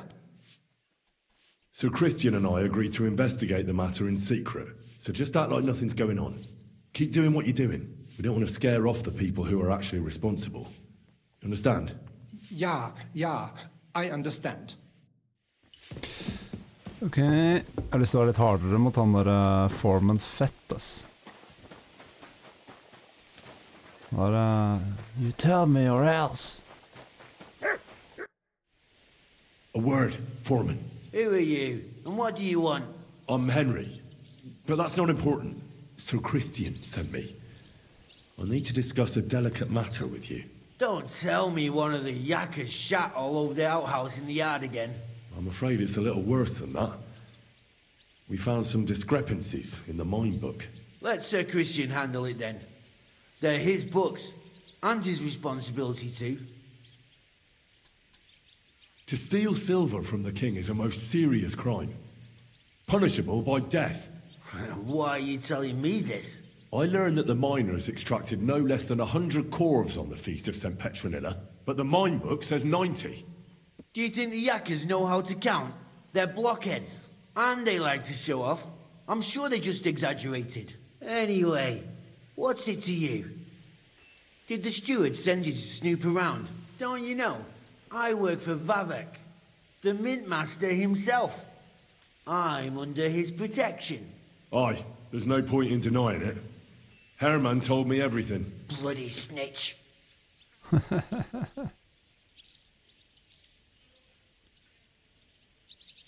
Ja, det går ikke an å gjøre noe... He had no choice. Brutalt nå. If you tell me everything you know right now, you'll go unpunished. I can guarantee that in Sir Christian's name. Keva, you're all I need. As soon as I was made head gaffer, Amara, who works at the smelting works in Grund, came to me. He said someone wanted to talk to me. One of them. So I met this fella in the tavern in Grund, and he told me how it all works. How to cut the books like. He told me the trick was not to report some of the extracted ore and transport it secretly to the smelters along with the rest. He made it very clear if I didn't play along, I could have an accident. There was nothing I could do. Who was that fella from the smelter who came to you? He never told me his name, even when I asked. He's a tall bloke, stocky. I don't scare easy. But this bloke was terrifying. Do you think the mint master, Ulrich Vavak, is behind this? I don't know.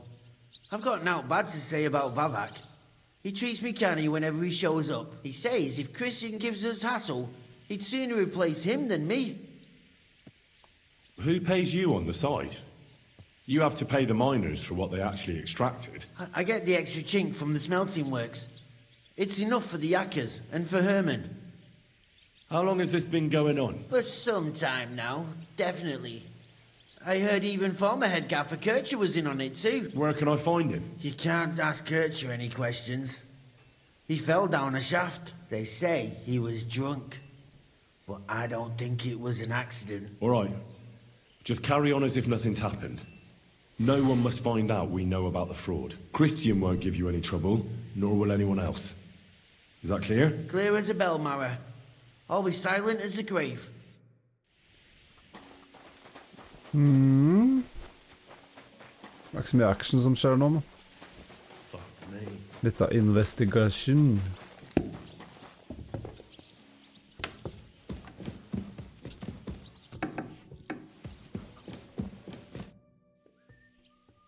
I talked to Fett and Herman. And? Did they confess? They did. I mean, I made them. It's just as we thought. The trail leads to the smelting works. Did you tell them to keep quiet and act as if nothing's happening? I did. Let's see what we've got so far. Those 10 unreported corves leave for the smelting works from here. If silver's going missing, that's where it must be happening. You'll have to go and look around and talk to the owner, Buresh. I reckon that'll be tricky, though. How so? Buresh is a very cautious and clever man. I reckon he won't be happy to have someone snooping around his property. But he's the only one who can give you permission to walk round the smelting works without the guards bothering you. Something like your letter of safe conduct? How? Like I said, it won't be easy, nevertheless. I found a way you could gain his trust, at least a little. You'll pretend to be a nobleman interested in buying some smelting works, who'd like to get a closer look at his operation. I've already passed myself off as a nobleman here, so it won't be new to me. But be careful. Buresh won't be as easily fooled as the simple pitman here. You'll have to dress like a real nobleman. That means no plate armor, or, God forbid, bloody rags. But listen, don't carry a weapon. Buresh has a morbid fear of someone threatening him. That's why he has a bodyguard with him at all times. You must come to him dressed to the nines and act impeccably, so as not to arouse the slightest suspicion. In short, be charismatic. As charismatic as you can manage. Maks karisma på de klare her, så det helt greit, det. I got it. Here, I've written you a letter of introduction to take with you and give to Buresh. I reckon he won't be thrilled, but he won't turn you down. Ask him discreetly, in passing, how many corves he took from our mines on the feast of Saint Petronella. If my guess is correct, it should be 90. It still doesn't prove anything, but at least it'll give us a clue. You could get something out of the workers. One of them is bound to know something. When you're in the smelting works, keep your eyes peeled. I'm sure something is going on there. Good luck, Henry. Ja, før av det også da. Begynner å bli så sent at det blir ikke så mye mer enn det, tror jeg.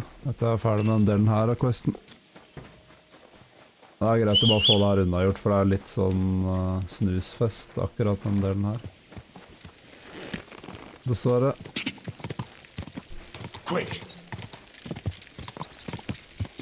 Er jeg blodig nå, egentlig? Nei.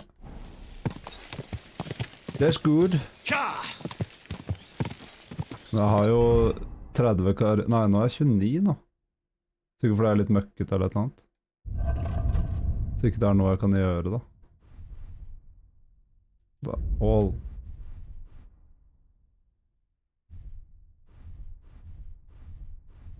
Tror jeg fordi at det er litt møkkete. Nei, ok, jeg kan bare ta på meg den. 30 på alt, det er maks. Speech, karisma og speed. Ain't no problem then.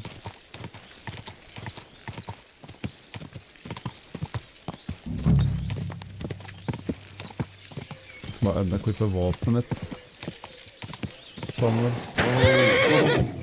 Eller våpenma, for jeg har jo 4 våpen på meg.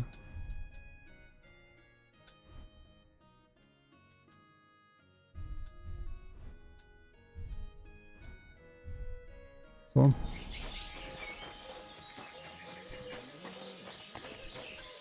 Greetings, Master Buresh. I'm Henry of Scallis. Nice clothes. You've got good taste. Thank you, Goodman. Likewise, Christian of Pisek sent me. I'm supposed to give you this letter with his testimonial. Scalits, you say? That's where the royal mines are. Am I right? You are. Unfortunately, the mining has ceased since King Sigismund's attack. That truly is unfortunate. Christian writes that your family is interested in running a smelter. But I'm not selling any. I'd still be interested in buying one. Perhaps I could change your mind. I doubt it.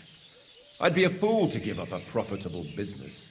But if you like, you can visit one of my operations. I'll allow you that much. With this letter of safe conduct, you'll be able to move around unfettered. Sweet. The guards will recognize my seal. But I don't want you disturbing the workers with any unnecessary questions. If you want to know anything, ask me. How many cores do you process a day? How many cores of ore do you process here per day? We don't measure in cores here. I have several ore merchants working for me. They buy ore from various mines. When they deliver it here, we don't measure it by the core, but weigh by the quintal. We process a large amount here. Up to several thousand quintals a day in total. How many corves were delivered from Horshan, say, on the Feast of St. Petronilla? Why from Horshan? I visited the mine there. They told me they'd extracted quite a large amount. You're lucky. I have an excellent memory. It was a lot indeed. 90 corves. God be with you, Goodman. And above all, mind you don't have an act. Bla, bla, bla. Oh well. Hvor skal vi nå, da?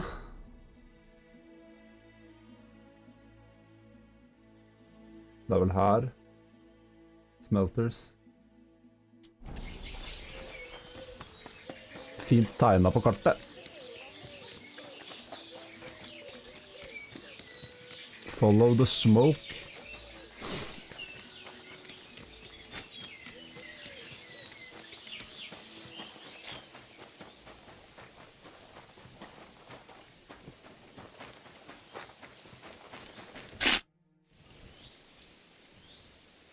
What does your job actually entail? You mean smelting?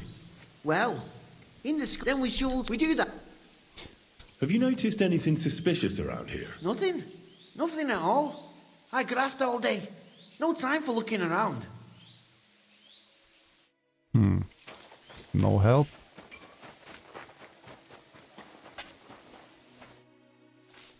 How do you like working in the smelter? Oh, I cannot complain at all, sir. We get a nice pile of chink from the yield and we are dry and warm. What can you tell me about Master Buresh? I cannot complain about him, sir. He's an honest bloke and he pays us well. From what I've heard from the other smelters, It's a lot worse elsewhere, like. Does any silver go missing from here? Here, in our smelter, that would mean some of our lads are involved then. You get the rope for that. Look, Sonny, I don't want anything to do with this. Have a chat with Sheem over there. He's not afraid of anything. Shima. Around there. Are you the fella they call Shima? You have no business being here. What do you want? I'm told you know something about the silver that keeps going missing from the smelters. Me? I don't know what you were told. Meet me outside in a while. Now you'd better get out of here before the guards see you. Fuck. I have to have a piss. You take over here, lads. I'll be right back.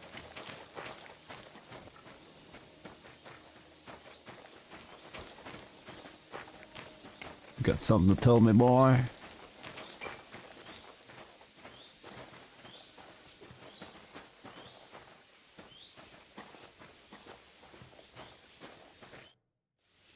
Well, can you talk now?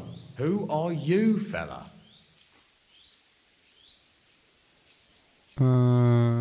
Christian sent me... Henry. Sir Christian of Pisek sent me. The steward of the mint? And why did he send you? Because of a rumour. They say silver keeps going missing from the smelters. The silver must be going missing from here. I've been tracking it all the way from the mines. From the mines? So Sir Christian really has some suspicions, doesn't he? Why should I talk to you about such things? How can I know it's not a trap? Her var det mye greier.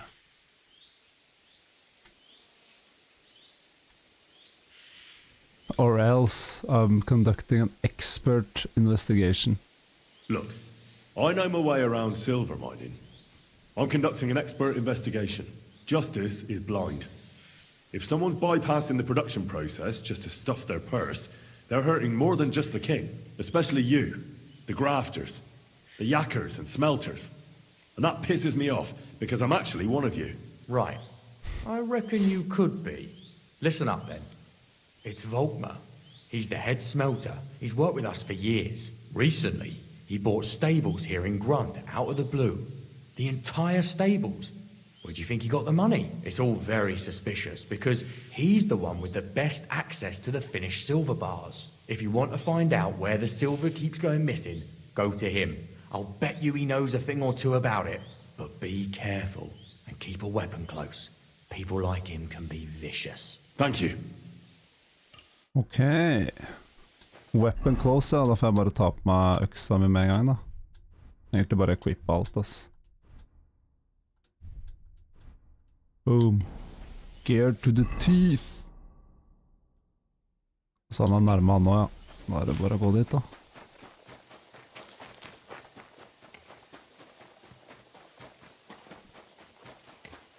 Det er litt kult med sånn investigation, da.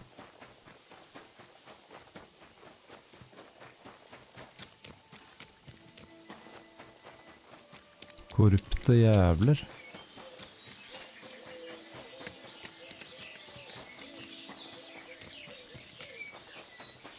How's your sister? Fine. Why'd you ask? Hva er her?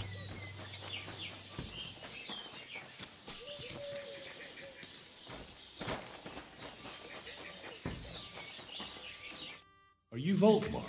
I'm not. Horseshit.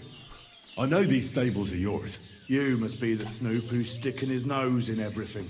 I beg your pardon? Well, well, well. Don't think we don't know you've been snooping around. We've had our eyes on you ever since you came to Grund. Fortunately, Master Buresh warned me about you in time. Your investigation ends. Right here and now. You shouldn't have stuck your nose in here, pal. Grund is ours. Take him down!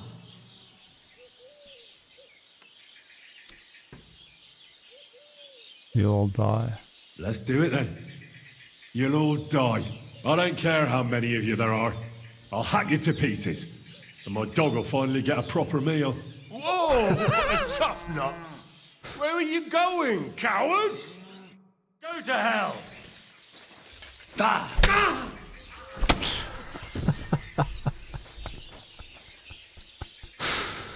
Oh, hell yeah, brother.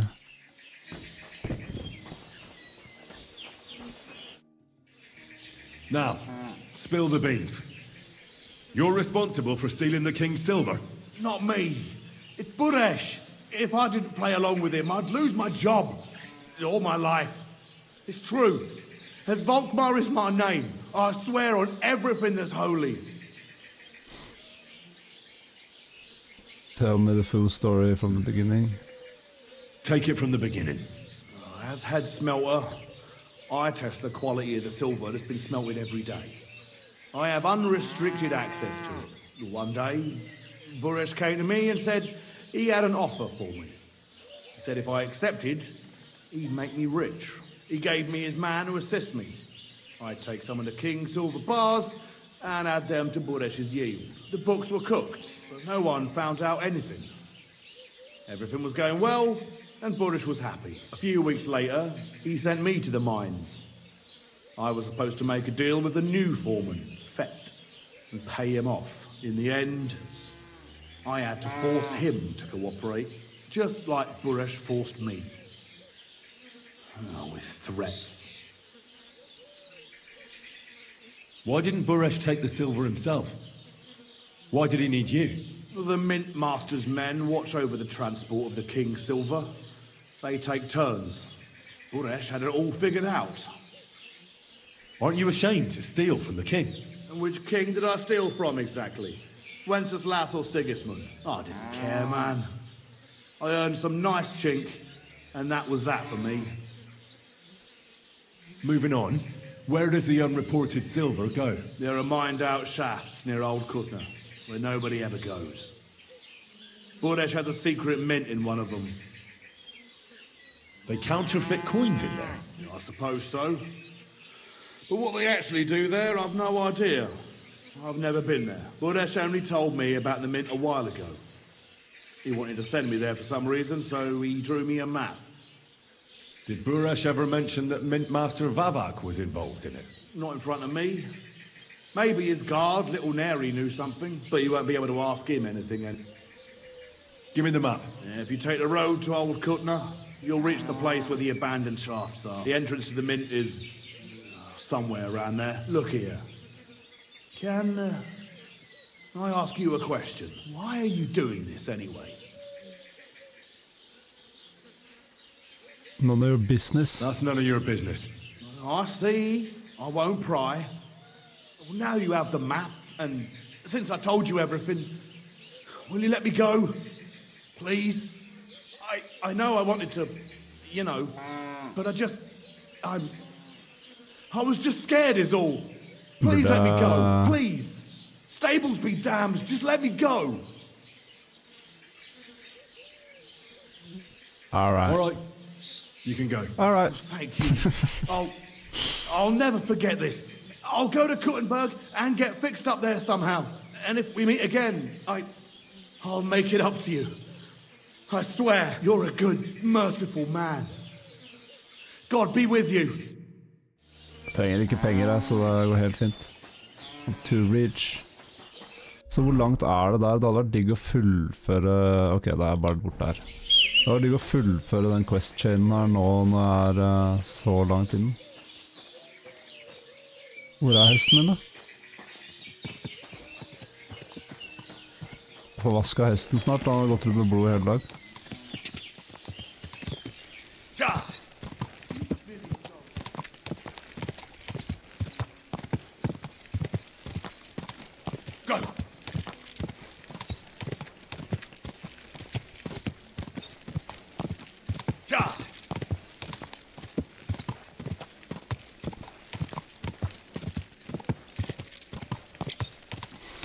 Men da føler jeg kanskje det er på tide å ta på seg armor, ass. Quick! Fight uten armor, det er natt og dag.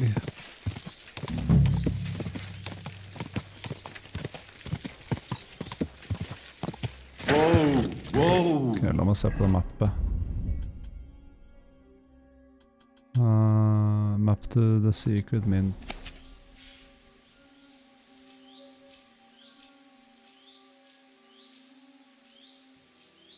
Så det 2 veier. La meg se her. Får ikke zooma inn mer.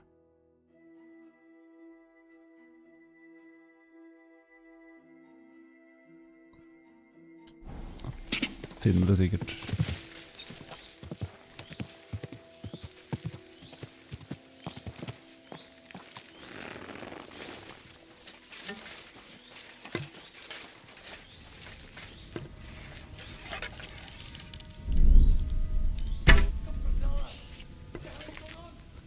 Poison arrow.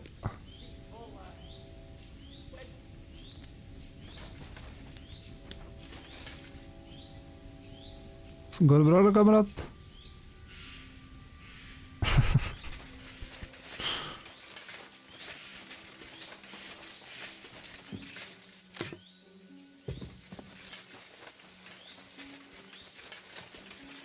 Det var en guard til her borte, var det ikke det?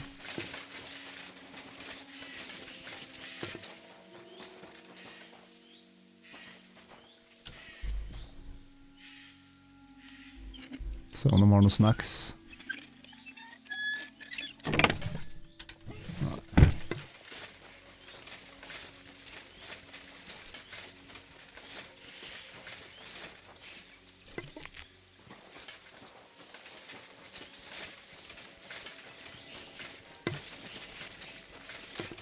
Det var sånn 2 sånne veier. Så det er 2 veier her da, men jeg ser ikke på den der markeren der. Det er jo også veier her, liksom. Ja, det er en vei opp sånn, så er det en vei sånn.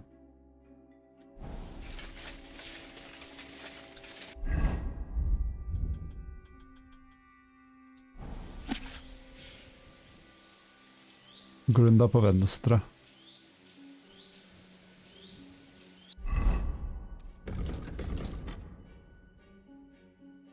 Så da er det her, et eller annet sted. Å, halla. What are you doing? That thing's aimed right at me. Oh, Christ. Die, you These wretch! are horrible. What could have caused them? Ugh.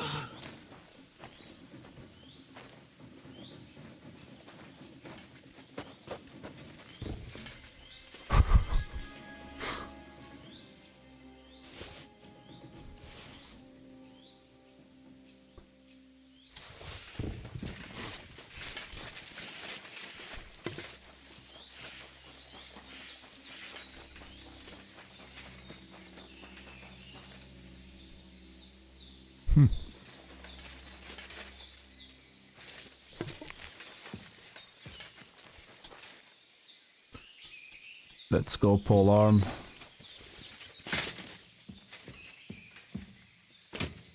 Det er en ting jeg må sjekke.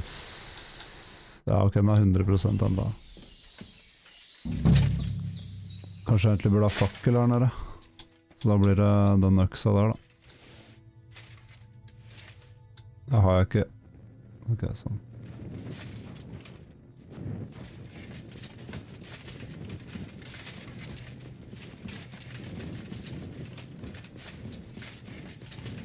Begge. Well, well, well. Look who's here. I knew from the start you didn't come to the works for nothing.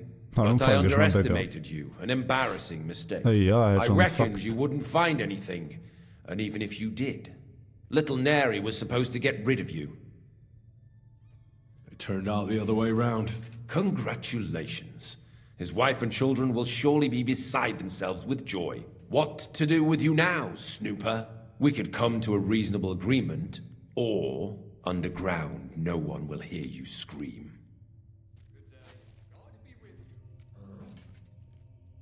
You'll be the one to scream.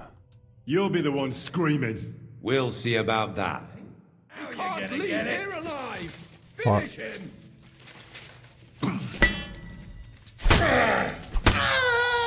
You want to try? Øksa er helt vill, liksom.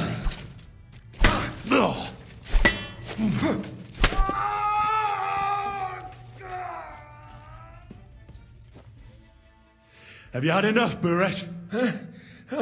Mercy! For Christ's sake, mercy! Underground, no one will hear you scream. No, please. I'll give you anything you want. Just let me live. I want proof that Mint Master Vavak is involved in this whole scheme. But I really don't know anything. Stop lying to my face. Out with the truth. All right. The whole thing was Ulrich's idea. As soon as he became Sigismund's Mint Master, he got cocky and began to abuse his power. He grabbed anything he could get his hands on, took away mining rights from anyone who opposed him. Anyone who wanted to keep his station had to pay him a hefty fee. But that still wasn't enough for him. So he came to me one day with the idea that some of the royal silver might not reach the king at all. About the evidence? Yes? I need some proof in my hands. Something that proves Vavak's involvement in the scheme beyond any doubt. And I can count on you to make sure my name is never mentioned? Will you give me your word? I'll leave you in suspense if you pay me. Ah, okay, yeah. You have my word. I won't blackmail you. I'm glad to hear that. Here's the key to the chest. You'll find everything you need there. It's behind that door, in the coiner's room. The key to it is right here on the table. You'd better not talk to the coiners. They're an odd bunch. Is that all? Aye. Everything. I'm sure you have something else. Don't tell me you and Vavak didn't exchange letters, for instance. You must be the devil himself. Here it is. But I'd appreciate it if you kept it to yourself. I'll be on my way. I won't say it was nice to meet you, because that wouldn't be true. I hope we never see each other again.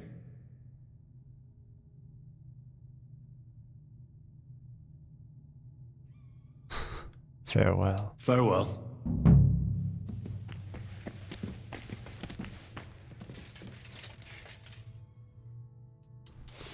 Ok. Ja, det var den nøkkelen der, var det det? Men det er jo ikke til den her.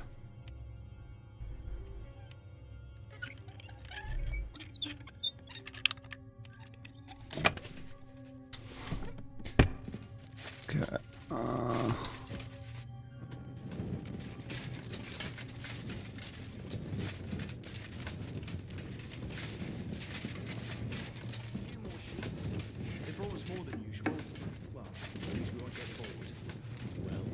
Since we can't go outside, there's nothing else to do here anyway. But tell me, brother, is it that bad in here? Hot meals every day, wine in the evening. They bring us some wenches every once in a while. But it's still a prison. So think about what would have happened to us otherwise. We didn't end up that badly, didn't we? Where the hell is This whole thing it? stinks of the gallows. Who ordered us to mint coin? The royal Här vet master du. of the mint. What are we making coin from? Pure silver. Brother, it's clean as a Son. whistle. Even if it stinks. One day... Conclude your investigation with Christian.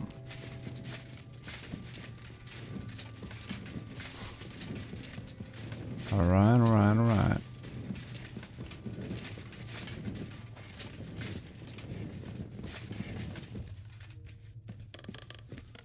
Får ikke fast travel før man er ute, tror jeg. Går ikke an å fast travel inne i huset og sånn.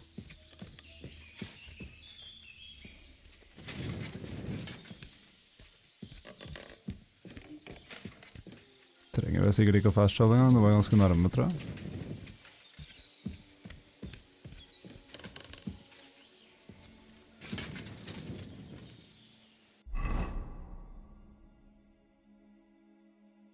Ok, da jeg kjører. What? Because I'm trespassing, liksom? Fordi jeg er innenfor det området her. Sånn.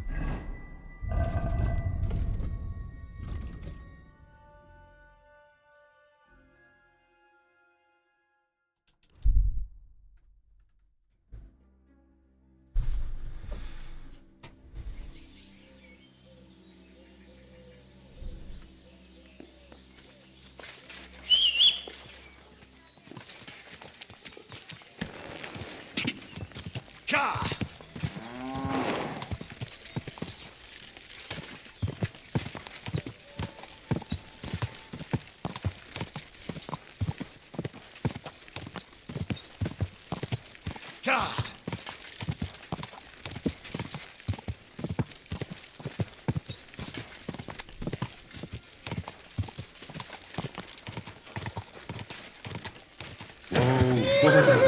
tillbaka här.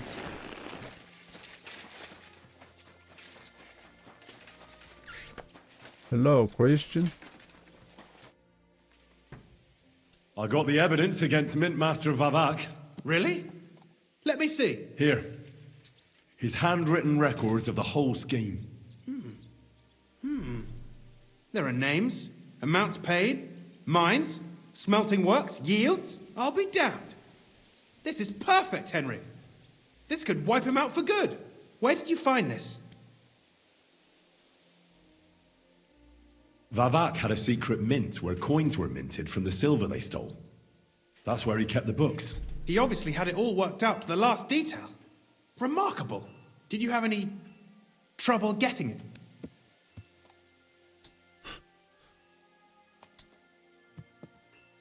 The owner of the smelting works, Buresh, Killed tried the to stop guards. me.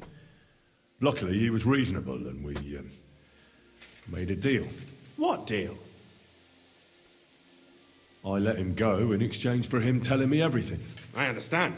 He's clever enough to know when he's walking on thin ice. Be it as it may, I'll get in touch with Buresh and have a talk with him. There's one more thing. Was there anyone else in that mint? There were some coiners being held prisoner. Jesus Christ!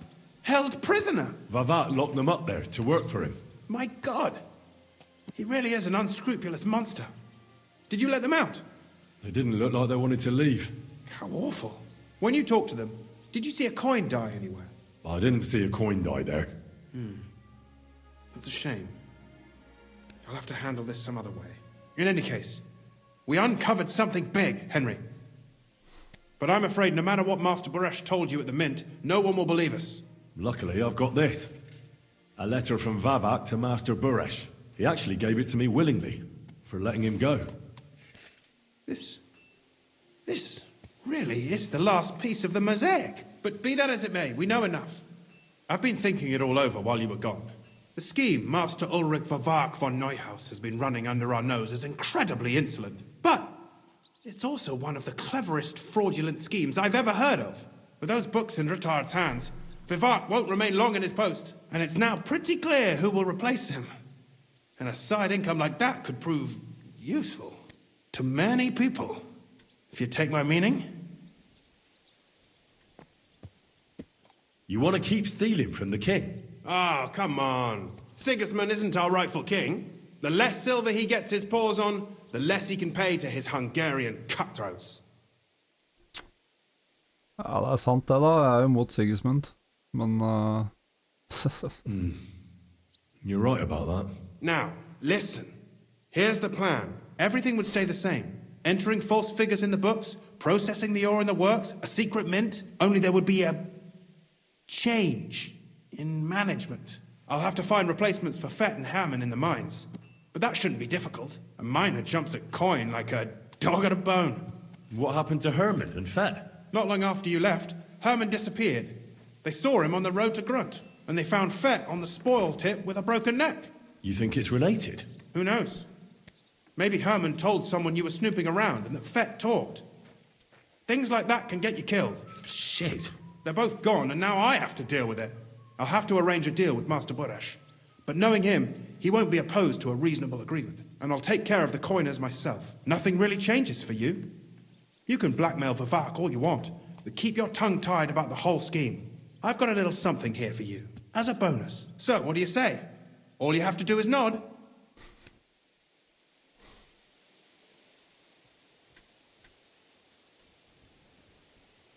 Og da skylder han meg en big en, ass.